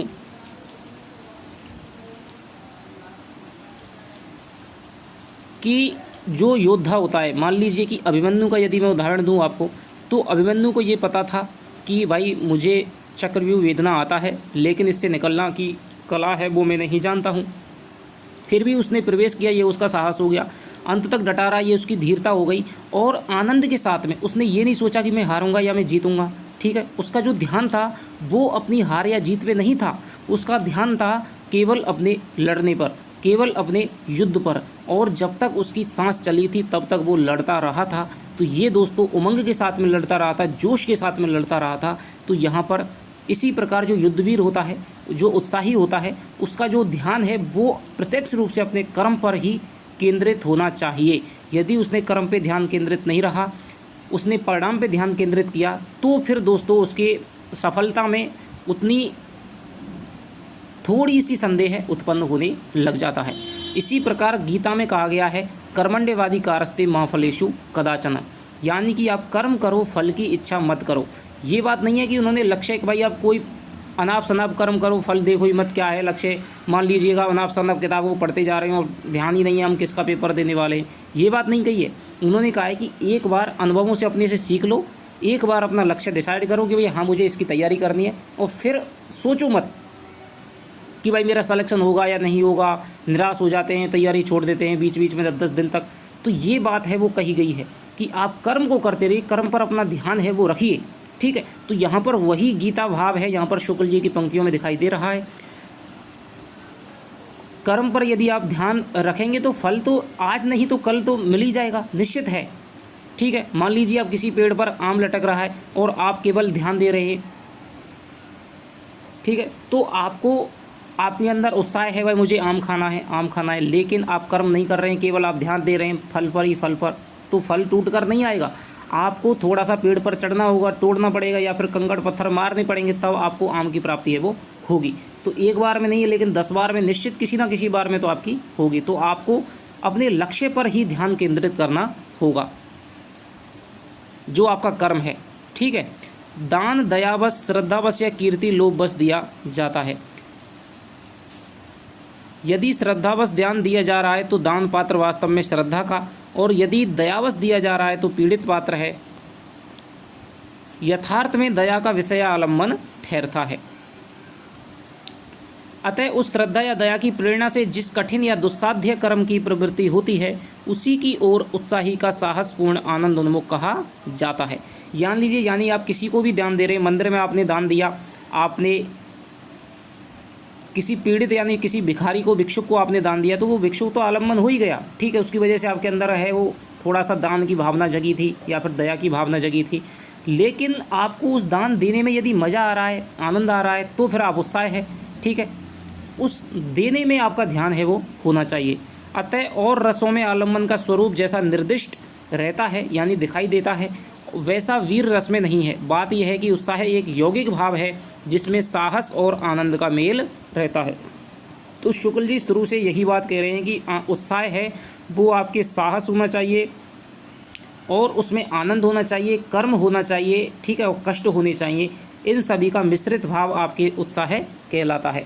यदि इनमें से मान लीजिए आप उत्साह तो है, साहस भी है, कर्म आप कर नहीं रहे हैं। मान लीजिए आप आज पढ़ने के लिए बैठ जाएं, सोच लें आपके अंदर उत्साह, मुझे तो आज डेट आ गई परीक्षा की, मुझे तैयारी करनी है, लेकिन फिर आप पढ़ ही नहीं रहे हैं और सोचे जा रहे हैं, मोटिवेट हुए जा रहे हैं, ये है वो है, दूसरों को सिखाते जा रहे हैं, तो फिर ये आपका उत्साह नहीं कहलाएगा। जब आप कर्म करेंगे, कर्म करते हुए जब आप पीड़ा भोगेंगे, कठिन से कठिन कर्म करेंगे और आनंद के साथ में करेंगे, तब आप सच्चे उत्साही कहलाएंगे।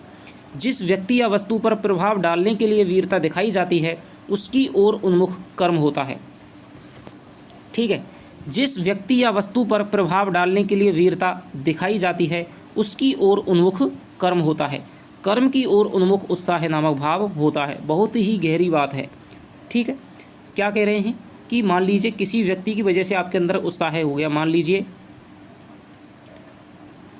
सेकंड ग्रेड, फर्स्ट ग्रेड की कोई भी भर्ती आ गई और उसने आपके अंदर उत्साह पैदा कर दिया था। अब तक आप निश्चेष्ट पड़े हुए थे, आपके अंदर का कोई भी पढ़ने की वो नहीं थी, लेकिन जैसे ही भर्ती आई तो सारे के सारे हैं वो आप तैयार हो जाते हैं, आपके अंदर उत्साह आ गया। तो जो आपका कर्म है, आप जो दिन रोज कर्म कर रहे हैं, वो आप उसकी ओर करेंगे, लक्ष्य की ओर। क्यों कर रहे हैं? सेकंड ग्रेड के लिए, फर्स्ट ग्रेड के लिए। कर्म की ओर उन्मुख आपका उत्साही भाव होगा, लेकिन आपका जो उत्साह है वो आपके फर्स्ट ग्रेड की तरफ नहीं है। वो एक बार तो हुआ था, लेकिन उसके बाद में आपका वो कर्म केंद्रित हो जाएगा, कर्म की ओर ही उन्मुख हो जाएगा। आप उत्साह होते हैं, आज आपने सुबह से जगे और आपने उत्साह में आकर के आज दिन भर पढ़ाई की, फिर आप सो गए, फिर आप सो जाएंगे, फिर आपने कर्म किया। तो ऐसे यदि आप होगा तो वो जो उत्साह है वो आपका कर्म की ओर उन्मुख हो जाएगा। अब मैं आप यदि इसमें उदाहरण दूँ आपके लिए अर्जुन का, ठीक है, राम का उदाहरण दूँ, तो मान लीजिए द्रौपदी स्वयंवर हुआ था, राम का सीता स्वयंवर हुआ था, तो सीता है और जो द्रौपदी है वो तो आलम्बन हो गई क्योंकि उनकी वजह से उत्साह हुआ था, क्यों, तो उत्साह भाव है, ठीक है, उनकी वजह से उत्साह भाव जागृत हुआ था। और जब अर्जुन ने धनुष बाण उठा लिया और मछली की आंख में लगाने के लिए उसने तैयार हो गया, तो फिर उसका जो उत्साह था वो केवल कर्म की ओर ही जागृत हो गया था। फिर वो ये नहीं सोच रहा था द्रौपदी है, मैं द्रौपदी को जीतने के लिए कर रहा हूँ, क्या कर रहा हूँ। उसका जो पूरा का पूरा जो ध्यान है, उसका जो पूरा का पूरा जो धारा है, ध्यान की धारा है, वो सारी की सारी मछली की तरफ ही, मछली की आँख की तरफ ही प्रवाहित हो गई थी। तो उसका जो उत्साह था वो उसका कर्म के प्रति, यानी कि मछली, यानी जो वेदने की जो कला है, वेदना था, उसके प्रति ही उसका केंद्रित हो गया था। इसी प्रकार राम का है, धनुष तोड़ने पर ही उसका केंद्रित हो गया। तो जो कर्म था वो किसके लिए था, द्रौपदी के लिए था, और जो उत्साह था वो किसके लिए था, वो कर्म के लिए था, ठीक है। उसी उत्साह के कारण अर्जुन मछली की आंख को भेद पाया और राम है वो धनुष को तोड़ पाए। सारांश यह है कि किसी व्यक्ति या वस्तु के साथ उत्साह का सीधा लगाव नहीं होता है। बात ये आ रही है कि उत्साह का सीधा लगाव कभी भी किसी व्यक्ति से, वस्तु से नहीं हो रहा है, चाहे उससे ही आपकी उत्साह की उत्पत्ति हो, लेकिन उत्साह का जो आपका लगाव है वो आपका सीधा का सीधा कर्म से होता है। समुद्र लांघने के लिए जिस उत्साह के साथ हनुमान उठे थे उसका कारण समुद्र नहीं, समुद्र लांघने का विकट कर्म है। कर्म भावना ही उत्साह उत्पन्न करती है, व्यक्ति या वस्तु या व्यक्ति की भावना नहीं। मान लीजिए कि समुद्र छोटा सा होता, ठीक है, नदी होती, तो फिर हनुमान जी की जरूरत पड़ती नहीं, हनुमान जी में उत्साह भाव उत्पन्न होता ही नहीं, क्योंकि उसको तो हर कोई पार कर लेता, ठीक है। हनुमान जी की जरूरत क्यों पड़ी, क्योंकि समुद्र को लांघना एक सबसे बड़ा कर्म था, उसको करने के लिए हर कोई तैयार नहीं था। और इसी विकटता को देख करके हनुमान जी आए कि भाई हाँ भाई मैं पार करूँगा।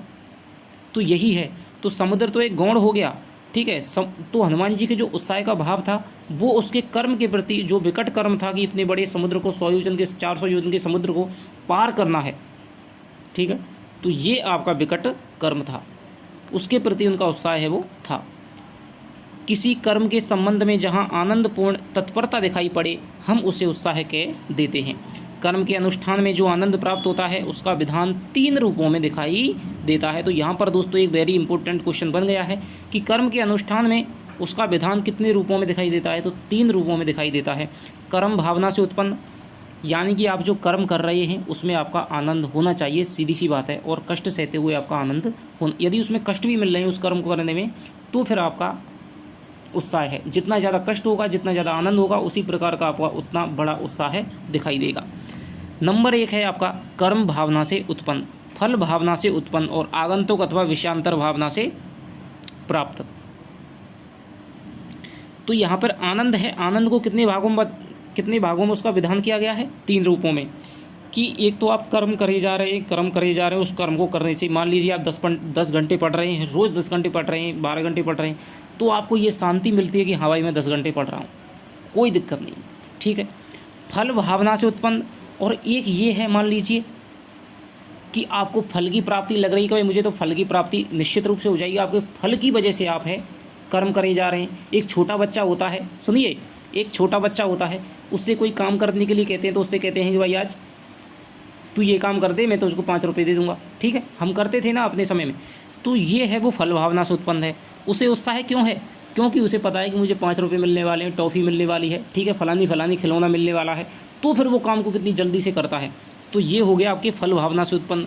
आगंतुक अथवा विषयांतर से उत्पन्न, यानी कि कोई भी जो विषय भावना जिसको देख करके आपने, मान लीजिए कि आज प्रेम का है, ठीक है, मैं यहाँ पर ये उदाहरण दूंगा प्रेम का। मान लीजिए आपको घर वाले कहते हैं कि भाई वहाँ चले जाओ, वहाँ से ये ले आना, नहीं करेंगे आप, ठीक है। मान लीजिए कि आपकी कोई प्रेम का क्रिया, कोई ऐसा प्रिय दोस्त है वो आपका कह देता है, तो आप तुरंत बिना सोचे विचारे आप कर्म करते हैं और आपको उसमें आनंद भी मिलता है, ठीक है। ना तो वो प्रेम का आपको कोई फल दे रही है, ठीक है, जो प्रिय होता है, ठीक है, ये बात मान के चलिए, तो वो आपके विषयांतर से, आगंतुक से उत्पन्न आपका आनंद है। तो आनंद के यहाँ पर आपके 3 भेद बताए गए हैं। एक तो जो कर्म करने से आनंद मिलता है, उसमें फल पे या कोई किसी और व्यक्ति पे ध्यान नहीं दिया जाता है। एक जो फल भावना से आनंद मिलता है, और एक जो आपके विषय या व्यक्ति से आनंद मिलता है। इसमें कर्म भावना प्रसूत आनंद को ही सच्चे वीरों का आनंद समझना चाहिए। तो यहाँ पर शुक्ल ने सबसे महत्वपूर्ण किसको माना है? जो कि कर्म करने से जो आनंद प्राप्त होता है वही। इसीलिए उन्होंने कहा है कि कर्म सौंदर्य के उपासक ही सच्चे उत्साही कहलाते हैं, जिसमें साहस का योग प्राय बहुत अधिक रहा करता है। मान लीजिए बच्चा है, उसमें कोई साहस नहीं है, वो तो केवल कर्म है कि भाई मुझे 5 रुपये मिलेंगे, मुझे टॉफ़ी मिलेगी, इसलिए वो कर रहा है। लेकिन जो कर्ममान है, जो हाँ बिना किसी फल की इच्छा के कर्म करता है, तो उसमें साहस की ज़्यादा मात्रा है। सच्चा वीर जिस समय मैदान में उतरता है, उसी समय उसमें उतना आनंद भरा होता है जितना औरों को विजय या सफलता प्राप्त करने पर होता है। ये बात कहते हैं कि मान लीजिए कोई यदि सच्चा वीर होगा ना, तो वो तो मैदान में उतरते ही उसके अंदर उत्साह की उमंग है, वो दौड़ जाएगी। उसे फिर हार की या जीत की चिंता नहीं रहती है, वो तो फिर मैदान में डट करके युद्ध लड़ता है। उसके सामने कर्म और फल के बीच या तो कोई अंतर ही नहीं होता या बहुत सिमटा हुआ होता है। वो फिर फल की चिंता नहीं करता है, वो तो ये है कि यदि मैं कर्म कर जाऊँगा यही मेरा फल हो जाएगा। अभिमन्यु है, अभिमन्यु को पता नहीं था कि चक्रव्यूह में कैसे जाना है, कैसे निकलना है, लेकिन फिर भी वो गया। उसके अंदर साहस उसने किया था, ठीक है। और अपनी कर्म यानी कि जब तक उसने जिया, जब तक उसने युद्ध को लड़ता रहा, उसने ये नहीं देखा मैं हारूंगा, जीतूंगा या मारा जाऊंगा, फिर भी वो लड़ता रहा था। तो ये अपने कर्म के प्रति ही उसने अंत तक है वो ध्यान दिया था, उसे ही सच्चा वीर। इसीलिए तो आज अभिमन्यु को गिना जाता है सच्चे वीरों में, अमर अभिमन्यु कहा जाता है, ठीक है। वीरों में उसकी गणना होती है। इसी से कर्म की ओर वह उसी झोंक से लपकता है जिस झोंक से साधारण लोग फल की ओर लपका करते हैं। यानी कि जो सच्चा उत्साही होगा ना, तो वो तो सबसे पहले उसके सामने एक फल रख दो और एक कहो कि भाई आपको, एक तो आपको फल रख दो, ठीक है, और एक आप कहो कि भाई पेड़ पर से तोड़ करके लाना है। तो जो सच्चा उत्साही होगा वो चुनेगा भाई मैं पेड़ पर के चढ़ करके अपने हाथ से तोड़ करके खाऊं। यानी कि वो कर्म को प्रधानता देता है, ना कि फल को। इसी कर्म प्रवर्तक आनंद की मात्रा के हिसाब से शौर्य और साहस का स्फुरण होता है। यानी कि आपको कर्म करने में जितना आनंद मिलेगा उतना ही आप साहस का काम है वो कर पाएंगे। यानी कि आपको युद्ध लड़ने में आनंद मिलता है तो आप हर युद्ध के लिए तैयार हो जाएंगे, और आपको आनंद, यदि आपको भय लगता है तो आप तैयार नहीं होंगे, ठीक है। तो उतना ही आपके शौर्य और साहस का आनंद है वो मिलेगा। अभिमन्यु एक छोटा सा 16 साल का बालक था, लेकिन फिर भी दोस्तों उसका क्या है, उसे युद्ध लड़ने में, उसको कर्म करने, युद्ध के कर्म में उसको इतना आनंद मिलता था कि वो निहत्था, ठीक है, इतनी बड़ी कौरवों के चक्रव्यूह में घुस गया था और सबसे लड़ा था, सारे वीरों से, सारे कौरव वीरों से उसने लड़ाई लड़ी थी। तो इसीलिए तो उसको शौर्य और साहसी कहा जाता है। आगे पढ़ते हैं। फल की भावना से उत्पन्न आनंद भी साधक कर्मों की ओर हर्ष और तत्परता के साथ प्रवृत्त करता है, पर फल का लोभ जहाँ प्रधान रहता है वहाँ कर्म विषयक आनंद उसी फल की भावना की तीव्रता और मंदता पर अवलंबित रहता है। यहाँ पर क्या कह रहे हैं कि मान लीजिए कि आप फल से है तो फिर भी आप कर्म करेंगे, ठीक है। बच्चा है, उसको पता है मुझे टॉफ़ी मिलने वाली है, 2 रुपये मिलने वाले हैं, वो कर्म तो करता है। लेकिन जहाँ पर कर्म विषयक आनंद उसी फल की, लेकिन जहाँ पर फल का लोभ जहाँ प्रधान रहता है, लेकिन जहाँ पर ये हो गया कि भाई मुझे तो केवल टॉफ़ी के लिए काम करना है, तो फिर वो करेगा लेकिन उसे मन से नहीं करेगा। आनंद भी होगा लेकिन वो आनंद उसका नहीं होगा। तो कर्म विषयक आनंद उसी फल की भावना की तीव्रता और मंदता पर अवलंबित रहता है। मान लीजिए कि उसे लगा 2 रुपये हैं, जहाँ पर आपका कर्म प्रदान हो गया, ठीक है, फल प्रदान हो गया, तो वहाँ पर क्या है, बच्चे के लिए 2 रुपये देंगे तो वो आराम से काम करेगा। यदि उसको कहेंगे कि भाई आपको बड़ा खिलौना 10 रुपये देंगे, ठीक है, तो वो फिर शीघ्रता से काम करेगा। तो ये क्या है, ये है आपके फल की प्रधानता, ठीक है। यदि कर्म की प्रधानता होती तो फिर उसे फल से कोई मतलब ही नहीं है, वो तो एक उसी उत्साह से जिस समय उसने शुरू किया था अंत तक उसे उसी उत्साह से उसने काम करेगा। मान लीजिए आपने तैयारी शुरू कर दी है, ठीक है, यदि आपको अच्छे परिणाम मिल रहे हैं, आपने आईएएस की शुरुआत की थी, ठीक है, लेकिन आपने बीच में आपने पीसीएस का एग्ज़ाम दे लिया, ठीक है, और आपका पीसीएस में सिलेक्शन हो गया, तो फिर सोचिए आपका जो आपका उत्साह है, जो आपकी कर्म की जो प्रवृत्ति है वो कितनी ज़्यादा हो जाएगी, वो और ज़्यादा हो जाएगी, ठीक है। आपको एक शक्ति मिल गई नहीं। लेकिन मान लीजिए आप आईएएस की तैयारी कर रहे हैं, आपने पीसीएस है, आप छोटी सी एक तैयारी है, मान लीजिए बैंक की कोई है नौकरी है, उसमें भी आप फेल हो गए, तो फिर क्या है, आपको लगेगा यार मुझे तो वो मिलने वाली नहीं है, तो फिर आप कर्म है करना वो धीमा कर देंगे, आपके अंदर का जो उत्साह है वो कम हो जाएगा। तो यहाँ पर यही है। लेकिन यदि आप ये नहीं सोचते हैं कि भाई मुझे तो कोई लगे मत लगे, मुझे तो अपना कर्म है वो 2 साल तक लगातार करते जाना है, तो फिर आपको पीसीएस में असफलता मिले। अब कई ऐसे साथी हैं जिन्होंने फर्स्ट ग्रेड की उठाई थी या सेकंड ग्रेड की जो कर रहे हैं, हमारे चैनल से लगातार जो जुड़े हुए हैं ज़्यादातर सेकंड ग्रेड वाले हैं। तो कई ऐसे भी होंगे, मैं कह रहा हूँ कि मान लीजिए किसी कारणवश उनके रीट में पात्रता परीक्षा में मान लीजिए 90 नंबर नहीं आ रहे होंगे, तो उसके अंतर्गत है वो उत्साह कम हो गया होगा, क्योंकि उनको लगातार भाई उनका ध्यान है किस पर था, फल पर था कि भाई मुझे रीट की पात्रता मिल जाएगी, इसको पास कर लूँगा, फिर सेकंड ग्रेड की भी। तो फल पर यदि आपका ध्यान होगा तो फिर आप ज़रूर निराश होंगे। लेकिन यदि आपका फल पर ध्यान नहीं था, आपका केवल कर्म पर ध्यान था, आपको पता है भाई मैं तो आपकी सेकंड ग्रेड कर रहा था, मेरी उसकी अच्छी तैयारी है, रीट से मेरा कोई मतलब नहीं है, ठीक है, और फेल होता हूँ तो कोई दिक्कत नहीं है, मुझे तो अपना कर्म है वो करते ही जाना है, मैं जो कर्म कर रहा हूँ उससे मैं संतुष्ट हूँ, तो फिर दोस्तों उस पर फिर कोई प्रभाव नहीं पड़ता है। उद्योग के प्रभाव के बीच जब जब फल की भावना मंद पड़ती है, उसकी आशा कुछ धुंधली पड़ जाती है। जब आप पढ़ाई करते हैं, जब आप पढ़ाई करते हैं, आपको लगता है, जब आपको लगता है कि भाई मेरा तो सिलेक्शन हो जाएगा, तब आप उसकी तैयारी है अच्छी करते हैं। और जब आपको लगता है कि भाई मेरा सिलेक्शन नहीं होगा, मान लीजिए कोई प्रोग्राम आ गया, बीच में कोई डिस्टर्ब आ गया, अब मेरा सिलेक्शन मुश्किल है, परीक्षा नज़दीक आ गई, तो फिर आप एकदम निराशा में चले जाते हैं, तो उसकी आशा है कुछ धुंधली पड़ जाती है। तब आनंद की उमंग भी गिर जाती है, और उसी के साथ उद्योग में भी शिथिलता आ जाती है, यानी अब कर्म भी करने कम लग जाते हैं, कर्म में भी आपकी शिथिलता आ जाती है।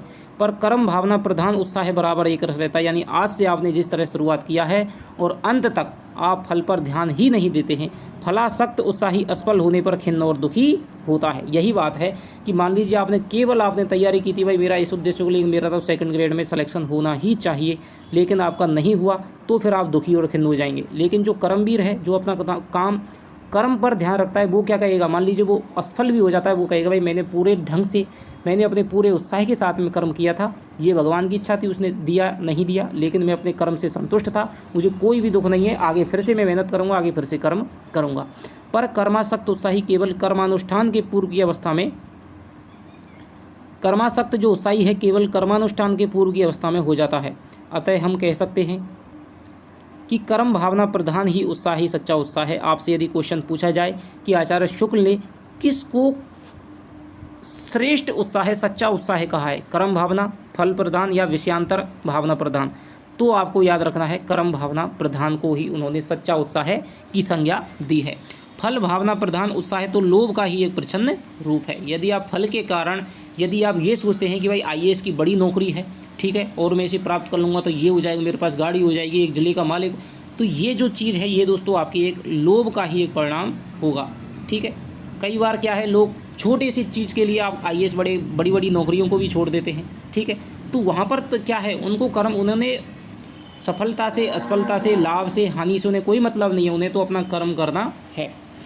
उत्साह वास्तव में कर्म और फल की मिली जुली अनुभूति है, जिसकी प्रेरणा से तत्परता आती है। यदि फल दूर ही पर दिखाई पड़े, उसकी भावना के साथ उसका लेश मात्र भी कर्म या प्रयत्न के साथ लगाव न मालूम हो, यदि फल दूर पर ही दिखाई पड़े, उसकी भावना के साथ ही उसका लेश मात्र भी कर्म या प्रयत्न के साथ लगाव मालूम ना हो, तो हमारे हाथ पांव कभी ना उठें। कई बार क्या होता है, कई ऐसे होते हैं कि जो मान लीजिए कि भाई ये नौकरी तो भाई बड़ी है, ये तो हमारे बस की बात नहीं है, तो फिर वो उसके हिसाब से प्रयत्न करते ही नहीं है, ठीक है। कितने हैं जो आईएएस की तैयारी करें, मान लीजिए, हर कोई तो ही कर सकता है, हर कोई सोच भी नहीं सकता है, क्योंकि उन्हें पता है कि भाई हमारी बस की बात नहीं है, इसलिए रीट से काम चला लो, ठीक है, पटवारी से काम चला लो, ठीक है, बीडीओ से काम चला लो, तो ये बात है। और फल के साथ हमारा संयोग ही ना हो, इसलिए जिन्हें ऐसा लगता है कि भाई ये तो फल बहुत दूर है, तो फिर वो कर्म करते ही नहीं है, और फिर उनका कभी भी वो फल की प्राप्ति नहीं हो सकती है। इसी कर्म श्रृंखला की पहली कड़ी पकड़ते ही फल के आनंद की भी कुछ अनुभूति होने लगती है। यदि आप उस कर्म श्रृंखला को कर्म करते रह जाएं, तो फिर आपको लगेगा, थोड़ा थोड़ा विश्वास है वो थोड़े दिनों में आएगा कि हाँ भाई मुझे फल प्राप्त हो सकता है। यदि हमें यह निश्चय हो जाए कि अमुक स्थान पर जाने से हमें किसी प्रिय व्यक्ति का दर्शन होगा, तो उस निश्चय के प्रभाव से हमारी यात्रा भी अत्यंत प्रिय हो जाएगी। मान लीजिए कि आपके 100 रुपये गुम हो गए हैं, ठीक है, अब आप बड़ी टेंशन में हो गए, भाई 100 रुपये पाएँ तो पाएँ, अब ढूंढे तो ढूंढे कहाँ। मान लीजिए फिर कोई आदमी आता है कि भाई वो कहता है कि भाई चलो आपके ये रुपये हैं, इस कमरे में मिल जाएंगे, ठीक है, या फिर आपके इस सड़क पे इस रास्ते में मिल जाएंगे, तो फिर आपके अंदर उत्साह बन जाएगा कि भाई हाँ चलो कोई दिक्कत नहीं है, इस पूरी दुनिया में ये सड़क तो है जहाँ पर मेरे रुपये हैं वो मिल जाए। यानी कोई वस्तु है, यदि कोई कह देगा भाई इस राह पर आप चलो तो प्रिय व्यक्ति का दर्शन हो जाएगा, तो उस निश्चय के प्रभाव से, यानी उसने निश्चितता प्रदान कर दी है कि चलो अब भाई देर मिलेगा लेकिन मिल तो जाएगा, तो हमारी यात्रा भी अत्यंत प्रिय हो जाएगी। हम चल पड़ेंगे और हमारे अंगों की प्रत्येक गति में प्रफुल्लता दिखाई देगी। यही प्रफुल्लता कठिन से कठिन कर्मों के साधन में भी देखी जाती है। वे कर्म भी प्रिय हो जाते हैं और अच्छे लगने लगते हैं। जब तक फल तक पहुंचने वाला कर्म पथ अच्छा ना लगेगा, तब तक केवल फल का अच्छा लगना कुछ भी नहीं है। तैयारी तो मान लीजिए आईएएस की नौकरी का फल है, वो तो बहुत बड़ा है, लेकिन आईएएस की जब तक आपको तैयारी है, ठीक है, फर्स्ट ग्रेड की, कॉलेज लेक्चरर की, रीट की, सेकंड ग्रेड की, जब तक आपको तैयारी अच्छी नहीं लगी, जब तक आपको तैयारी करने में मज़ा नहीं आएगा, आपको पढ़ने में मज़ा नहीं आएगा, तब तक आप अपनी सफलता को प्राप्त नहीं कर सकते हैं। फल की इच्छा मात्र हृदय में रखकर जो प्रयत्न किया जाएगा वह अभाव में और आनंद शून्य होने के कारण निर्जीव सा होगा। तो आजकल आप देख लीजिए 20 लाखों ने पेपर दिया, फल की इच्छा तो बहुतों ने की थी, सब ने ही की थी भाई, ठीक है, 20 लाखों ने ये की थी भाई मुझे रीट की नौकरी मिल जाए या पात्रता परीक्षा पास हो जाए, कोई भी नौकरी मिल जाए, लेकिन सभी के कर्मों में वो उत्साह आनंद नहीं था जो एक लगने वाले, जो एक सच्चे मेहनती के, सच्चे उत्साही के पास में होता है। कर्म रुचि शून्य प्रयत्न में कभी कभी इतनी उतावली और आकुलता होती है कि मनुष्य साधना के उत्तरोत्तर कर्म का निर्वाह ना कर सकने के कारण बीच में ही चूक जाता है। कई बार आदमी क्या करता है कि फल इतनी जल्दी मुझे प्राप्त हो जाए, इतनी जल्दी प्राप्त हो जाए कि वो फिर कर्म करता ही नहीं है, ठीक है, वो फल की ओर ही भागता चला जाता है, ठीक है, तो फिर वो कर्म ढंग से नहीं कर पाता, उसे लगता है कि अब तो आ गया आ गया आ गया, ठीक है। मान लीजिए कि आपका पुलिस का पेपर पास हो जाए, ठीक है, और आपको लगा अब तो आ गया, अब तो कोई कुछ करने की ज़रूरत नहीं हो, आपका मेडिकल है, आपका फिजिकल है, फिर आप दौड़ने भी नहीं जा रहे हैं, ठीक है, आप सोच रहे हैं अब तो मेरा सिलेक्शन हो गया, और आप दौड़ में फेल हो जाते हैं, तो फिर आप इसी पे चूक जाते हैं। तो यही बात यहाँ पर कह रहे हैं। मान लीजिए कि ऊंचे पर्वत शिखर पर विचरते हुए किसी व्यक्ति को नीचे बहुत दूर पर गई हुई सीढ़ियाँ दिखाई दी और यह मालूम हुआ कि नीचे उतरने पर उसे सोने का ढेर मिलेगा। यदि उसमें उतनी सजीवता है कि उक्त सूचना के साथ ही वह स्वर्ण राशि के साथ एक प्रकार के मानसिक संयोग का अनुभव करने लगा, उसका चित्त प्रफुल्ल और अंग सचेष्ट हो गए, तो उसे एक एक सीढ़ी स्वर्ण में दिखाई देगी। तो यहाँ पर शुक्ल जी क्या कह रहे हैं कि यदि आप 22 सच्चे उत्साही हैं तो आपको कर्म है ना, वो नौकरी मिलेगा, ठीक है, एक एक आपका अक्षर है वो आपके लिए इतना कीमती हो जाएगा, इतना आनंद में हो जाएगा, दुनिया उसकी बराबर, कोई भी चीज़ उसकी फिर बराबरी नहीं कर सकती है। आप उसको भगवान मानने लगे, आप उसको श्रद्धा करेंगे, आप उसकी पूजा करने लगे, तो ये बात है वो कह रहे हैं। यदि मान लीजिए कोई आपसे कह दे कि भाई आपकी नीचे सीढ़ी है, सोना रखा हुआ है, तो फिर आपको जो सीढ़ी है वो भी आपको, मतलब चाहे वो कितनी ही कठिन दुर्गम उसका रास्ता हो, फिर भी वो आपको सीढ़ी है वो स्वर्ण में दिखाई देने लगे, यदि आपने उसके साथ में संयोग कर लिया है। एक एक सीढ़ी उतरने में आपको जो आनंद मिलता जाएगा, एक एक क्षण में उसे सुख से बीतता हुआ जान पड़ेगा और वह प्रसन्नता के साथ स्वर्ण राशि तक पहुंचेगा। एक प्रकार उसके प्रयत्न काल को भी फल प्राप्ति काल के अंतर्गत ही समझना चाहिए। यदि आपने प्रयत्न यानी अच्छे ढंग से किया है, फल के अपने उत्साह के साथ में किया है, तो आपका प्रयत्न है वो ही आपकी फल की प्राप्ति माना जाएगा। इसके विरुद्ध यदि उसका हृदय दुर्बल होगा तो वो क्या सोचेगा, उसमें इच्छा मात्र ही उत्पन्न होकर रह जाएगी, तो अभाव के बोध के कारण उसके चित्त में यही होगा कि कैसे झट से नीचे पहुंचा जाए और उसे एक एक सीढ़ी उतरना बुरा मालूम होगा। आश्चर्य नहीं कि वह या तो हार कर बैठ जाए या लड़खड़ाकर मुंह के बल गिर पड़े। और यदि उसके अंतर्गत अधीरता हुई तो वो सोचेगा जल्दी से झपट के, लालच हुआ, लोभ हुआ, तो जल्दी से झपट करके कैसे मैं सोने तक पहुँचूँ, उसे फिर सीढ़ियों से मतलब नहीं है। तो यही बात काम है। तो दोस्तों यहाँ पर यही बात बताई जा रही है कि आपको यदि कोई भी लक्ष्य तक पहुँचना है तो आपको कर्म पर ज़्यादा फोकस करना चाहिए, कर्म को ही आपकी श्रद्धा करनी चाहिए, उसकी पूजा करनी चाहिए, ठीक है। कर्म प्रधान आपको होना चाहिए। जब तक आप कर्म नहीं करेंगे, यदि कर्म में आपने उतावली दिखाई, कई ऐसे होते हैं साथी जो हाँ तैयारी तो कर रहे हैं लेकिन पढ़ाई को जल्दी जल्दी, हाँ भाई आप मैंने आज भूगोल पढ़ ली, आज मैंने हिंदी पढ़ ली, कई ऐसे होते हैं, अब मैं बता रहा हूँ आज यहीं पर कई ऐसे हो रहे होंगे साथी जो वीडियो को लगातार दुगनी स्पीड में बढ़ा करके देख रहे हैं। उन्हें लगता है कि भाई हम एक बार देख लेंगे और हमारा ये क्वेश्चन यहाँ से सही हो जाएगा, ठीक है, जल्दी जल्दी जल्दी जैसे भी सिलेबस हो वैसे करके, और हम ये सोचते हैं कि भाई अब हम लग जाएं। तो ये कैसे हो सकता है बताइए।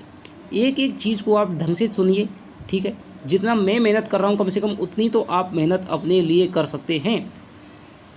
तो यहीं पर यदि आपकी अधीरता है, जल्दबाजी है, तो फिर आपके कोई भी मतलब नहीं है। और यदि आपके अंदर अगर धीरता है, ठीक है, साहस है, तो फिर आप कर्म के प्रति है उतने ही सजग होंगे, ठीक है, जितना आपको होना चाहिए। फल की विशेष आसक्ति से कर्म के लाघव की वासना उत्पन्न होती है। यदि आप में फल के प्रति विशेष मोह है, विशेष लोभ है कि भाई मुझे जल्दी से जल्दी फल मिल जाए, तो फिर आपका जो कर्म है वो आपका छोटा हो जाएगा। फिर आप कर्म क्यों करेंगे? मान लीजिए यदि कोई सरकार आज से यूँ कह दे कि भाई चलिए आप, उसे तो छोड़िए, मैं आपको यही बता रहा हूँ, रीट वाली बात बता रहा हूँ, ठीक है। रीट में था कि भाई 90 नंबर पे, 85 नंबर पे पास हो जाएंगे, 83 नंबर पे पास हो जाएंगे। तो फिर बहुतों ने क्या सोचा, सब ने ही सोचा था कि यार 90 नंबर पे ही तो लाने हैं, क्यों मेहनत करें, 90 नंबर ही तो लाने, क्यों मेहनत करें, ठीक है। क्योंकि उन्हें फल की विशेष आसक्ति की, रीट की पात्रता है, आसानी से मिल जाएगी, तो फिर ज़्यादा मेहनत करने की क्यों जरूरत है, क्यों पढ़ा जाए, संस्कृत को क्यों पढ़ा जाए। और उसी संस्कृत ने सबको ले डूबी, ठीक है। तो यही बात कह रहे हैं, कर्म फिर आपका है वो छोटा हो जाता है। चित्त में यही आता है कि कर्म बहुत कम या बहुत सरल करना पड़े और फल बहुत सा मिल जाए। श्री कृष्ण ने कर्म मार्ग से फलासक्ति की प्रबलता हटाने का बहुत ही स्पष्ट उपदेश, कर्म मार्ग से फलासक्ति की प्रबलता हटाने का बहुत ही स्पष्ट उपदेश दिया, पर उनके समझाने पर भी भारतवासी इसी वासना से ग्रस्त होकर कर्म से तो उदास हो बैठे और फल के इतने पीछे पड़े कि गर्मी में एक ब्राह्मण को एक पेंठा देकर पुत्री की आशा करने लगे। यहाँ पर वही बता रहे हैं शुक्ल जी, कृष्ण के क्या कहा था, कर्मण्यवादी का रस्ते मां फलेषु कदाचन, कर्म करो फल की इच्छा मत करो। लेकिन क्या है, लोग वह क्या करते हैं कि कर्म के लिए कितना छोटा कर्म करते हैं कि गर्मी में एक ब्राह्मण को एक पेंठा देकर पुत्र की आशा करने लगते हैं, 4 आने रोज का अनुष्ठान करके व्यापार में लाभ करने की इच्छा करते हैं, शत्रु पर विजय, रोग से मुक्ति, धन धान्य की वृद्धि और भी ना जाने क्या क्या चाहने लगे। मान लीजिए आप थोड़ी सी पूजा पाठ कर लीजिए और सोचते हैं कि भाई हमारा तो व्यापार है वो दुगना तिगना चौगुना फैल जाए। अरे भाई कर्म तो आप कीजिए, दुकान पे आप बैठते नहीं हैं और आप केवल लक्ष्मी की पूजा करके ही सोचते हैं कि भाई हमारा, तो इसी बातों पर यहाँ पर शुक्ल जी है वो कटाक्ष कर रहे हैं। यदि आप केवल फल की इच्छा रखेंगे तो फिर आपका जो कर्म है वो शून्य होता चला जाएगा। आसक्ति प्रस्तुत और उपस्थित वस्तु में ही ठीक कही जा सकती है। कर्म सामने उपस्थित रहता है, इससे आसक्ति उसी में होनी चाहिए। तो यहाँ पर कर्म की आसक्ति, कर्म से ही आपका लगाव होना चाहिए, कर्म से ही आपका लालच होना चाहिए, कर्म के प्रति ही आपकी दृष्टि होनी चाहिए। फल दूर रहता है, इससे उसकी ओर कर्म का लक्ष्य काफ़ी है। जिस आनंद से कर्म की उत्तेजना होती है और जो आनंद कर्म करते समय तक बराबर चलता जाता है, उसी का नाम उत्साह है। यानी कि कर्म करने में सीधे घूम फिर कर बात वहीं आ जाती है। कर्म करने में यदि आपको आनंद मिल रहा है, आज आप सभी दोस्त तैयारी कर रहे हैं इस क्लास को, जो भी ले रहे हैं उनको क्लास लेने में यदि आनंद आ रहा है दोस्तों, तो मैं बता रहा हूँ वो साइकोलॉजी में अभिप्रेरणा कहलाएगी और यहाँ पर आपका उत्साह कहलाएगा शुक्ल जी की नज़र में। कर्म के मार्ग पर आनंद पूर्वक चलता हुआ उत्साही मनुष्य यदि अंतिम फल तक भी ना पहुँचे तो उसकी दशा कर्म ना करने वालों की अपेक्षा अधिकतर अवस्थाओं से अच्छी ही रहेगी। मान लीजिए कि आपने IAS की तैयारी की और आपको IAS की प्राप्ति नहीं हुई, लेकिन आपने कर्म इतने ज़ोरदार तरीके से किया, तो फिर आप दोस्तों कम से कम ज़िंदगी में कुछ ना कुछ तो ढंग का कर ही लेंगे। IAS भी नहीं बन पाए तो कुछ ना कुछ तो ढंग का कर ही लेंगे, क्योंकि एक तो कर्म काल में उसका जो जीवन बीता हुआ है संतोष या आनंद में बीता। तो कब आपको पता चलेगा कि आपने कर्म किया है तो वो आपने सही से किया है, आपको संतोष की प्राप्ति हो जाएगी। यदि आप सोचते हैं कि भाई मैं फर्स्ट ग्रेड में लग जाऊं, किसी भी नौकरी में लग जाऊं, और आपको लगता है कि भाई मैं 10 घंटे पढ़ता हूं, 10 घंटे मुझे पढ़ना चाहिए और आप 2 घंटे ही पढ़ रहे हैं, तो फिर आपको संतोष की प्राप्ति नहीं होगी। यदि आपको लगता है मुझे 10 घंटे पढ़ना चाहिए और आप 10 घंटे या 11 घंटे पढ़ पा रहे हैं, तो फिर आपको रोज़ का रोज़ संतोष प्राप्त होगा। इससे पता चलता है कि आप कर्म के प्रति भी आप उत्साही हैं, कर्म के प्रति आपकी दृष्टि है। उसके उपरांत फल की अप्राप्ति पर उसे यह पछतावा ना रहा कि मैंने प्रयत्न नहीं किया। कई क्या कर रहे हैं, अब की बार जिनके भी 90 नंबर नहीं आ रहे हैं, जो भी रीट में मान लीजिए पास नहीं हो रहे हैं, तो उनका क्या है, यार मैं थोड़ा सा पढ़ लेता तो शायद मेरा है वो पास हो जाता। तो ये है वो फिर पछतावा रहता है। लेकिन जो कर्म करता है उसको केवल थोड़ा सा पछतावा होता है, लेकिन उसे उतना पछतावा नहीं होता। उसे लगता है मैंने कर्म तो किया, अब की बार नहीं तो अगली बार सही। फल पहले से कोई बना बनाया पदार्थ नहीं होता है। अनुकूल प्रयत्न कर्म के अनुसार उसका एक एक अंग की योजना होती है। यानी कोई भी फल है वो पहले से निश्चित नहीं होता है, आप जितने कर्म करेंगे उसके अनुसार अपना फल का निर्धारण है वो करेंगे। बुद्धि द्वारा पूर्ण रूपेण निश्चित की हुई व्यापार परंपरा का नाम ही प्रयत्न है। यानी बुद्धि से आज आपने सोच लिया 10 घंटे मुझे पढ़ना है, तो यदि आप 10 घंटे आप फिर पढ़ेंगे तो फिर उसका प्रयत्न है, वो भी आपका कर्म है। किसी मनुष्य के घर का कोई प्राणी बीमार है, वह वैद्यों के यहाँ से जब तक औषधि ला ला कर रोगी को देता जाता है और इधर उधर दौड़ धूप करता जाता है, तब तक उसके चित्त में जो संतोष रहता है, प्रत्येक नए उपचार के साथ जो आनंद का उन्मेष होता रहता है, यह उसे कदापि न प्राप्त होगा यदि वह रोता हुआ बैठा रहता। मान लीजिए कि आज आप बीमार हो जाते हैं और आप घर पे बैठे रहते हैं और सोचते रहते हैं भाई मैं ठीक हो जाऊं, तो आपको संतोष, लेकिन यदि आपने कह दिया कि भाई फलाने डॉक्टर की दवाई ले आइए उसे सही कर, तो आपको एकदम आशा लग जाएगी, हाँ भाई थोड़ा सा तो मेरा सही हुआ, ठीक है, चाहे थोड़ा सा ही हो, आपने कर्म किया तो आपका संतोष तो मिलेगा, हाँ भाई। लेकिन मान लीजिए आप किसी ने बताया कि भाई फलाने डॉक्टर की दवाई लो और उससे आप सही हो जाएंगे, लेकिन आपने नहीं ली और आपका जो प्रियजन है, आपका कोई घरवाला है, मान लीजिए वो उसकी डेथ हो जाती है, तो फिर आपको लास्ट तक यही दोस्तों अब पछतावा होता रहेगा, भाई फलाने मुझसे कहा था कि उस डॉक्टर की दवाई से ये काम है वो सही हो जाएगा, लेकिन मैंने नहीं किया और इसी वजह से वो मर गया। तो ये संतोष और असंतोष की बात है वो बता रहे हैं। यदि आप कर्म करते हैं तो आपको संतोष रहेगा, और यदि आप कर्म नहीं करते हैं तो फिर आपको असंतोष रहेगा।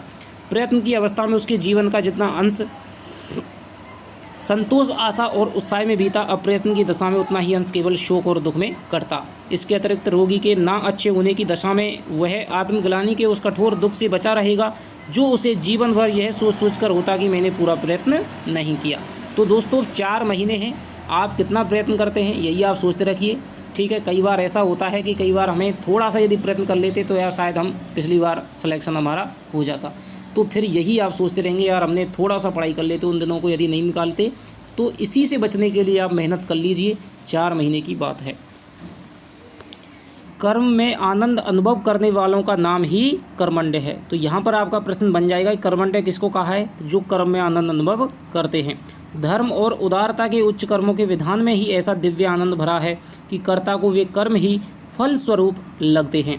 अत्याचार का दमन और क्लेश का समन करते हुए चित्त में जो उल्लास और तुष्टि होती है, वही लोकोपकारी कर्मवीर का सच्चा सुख है।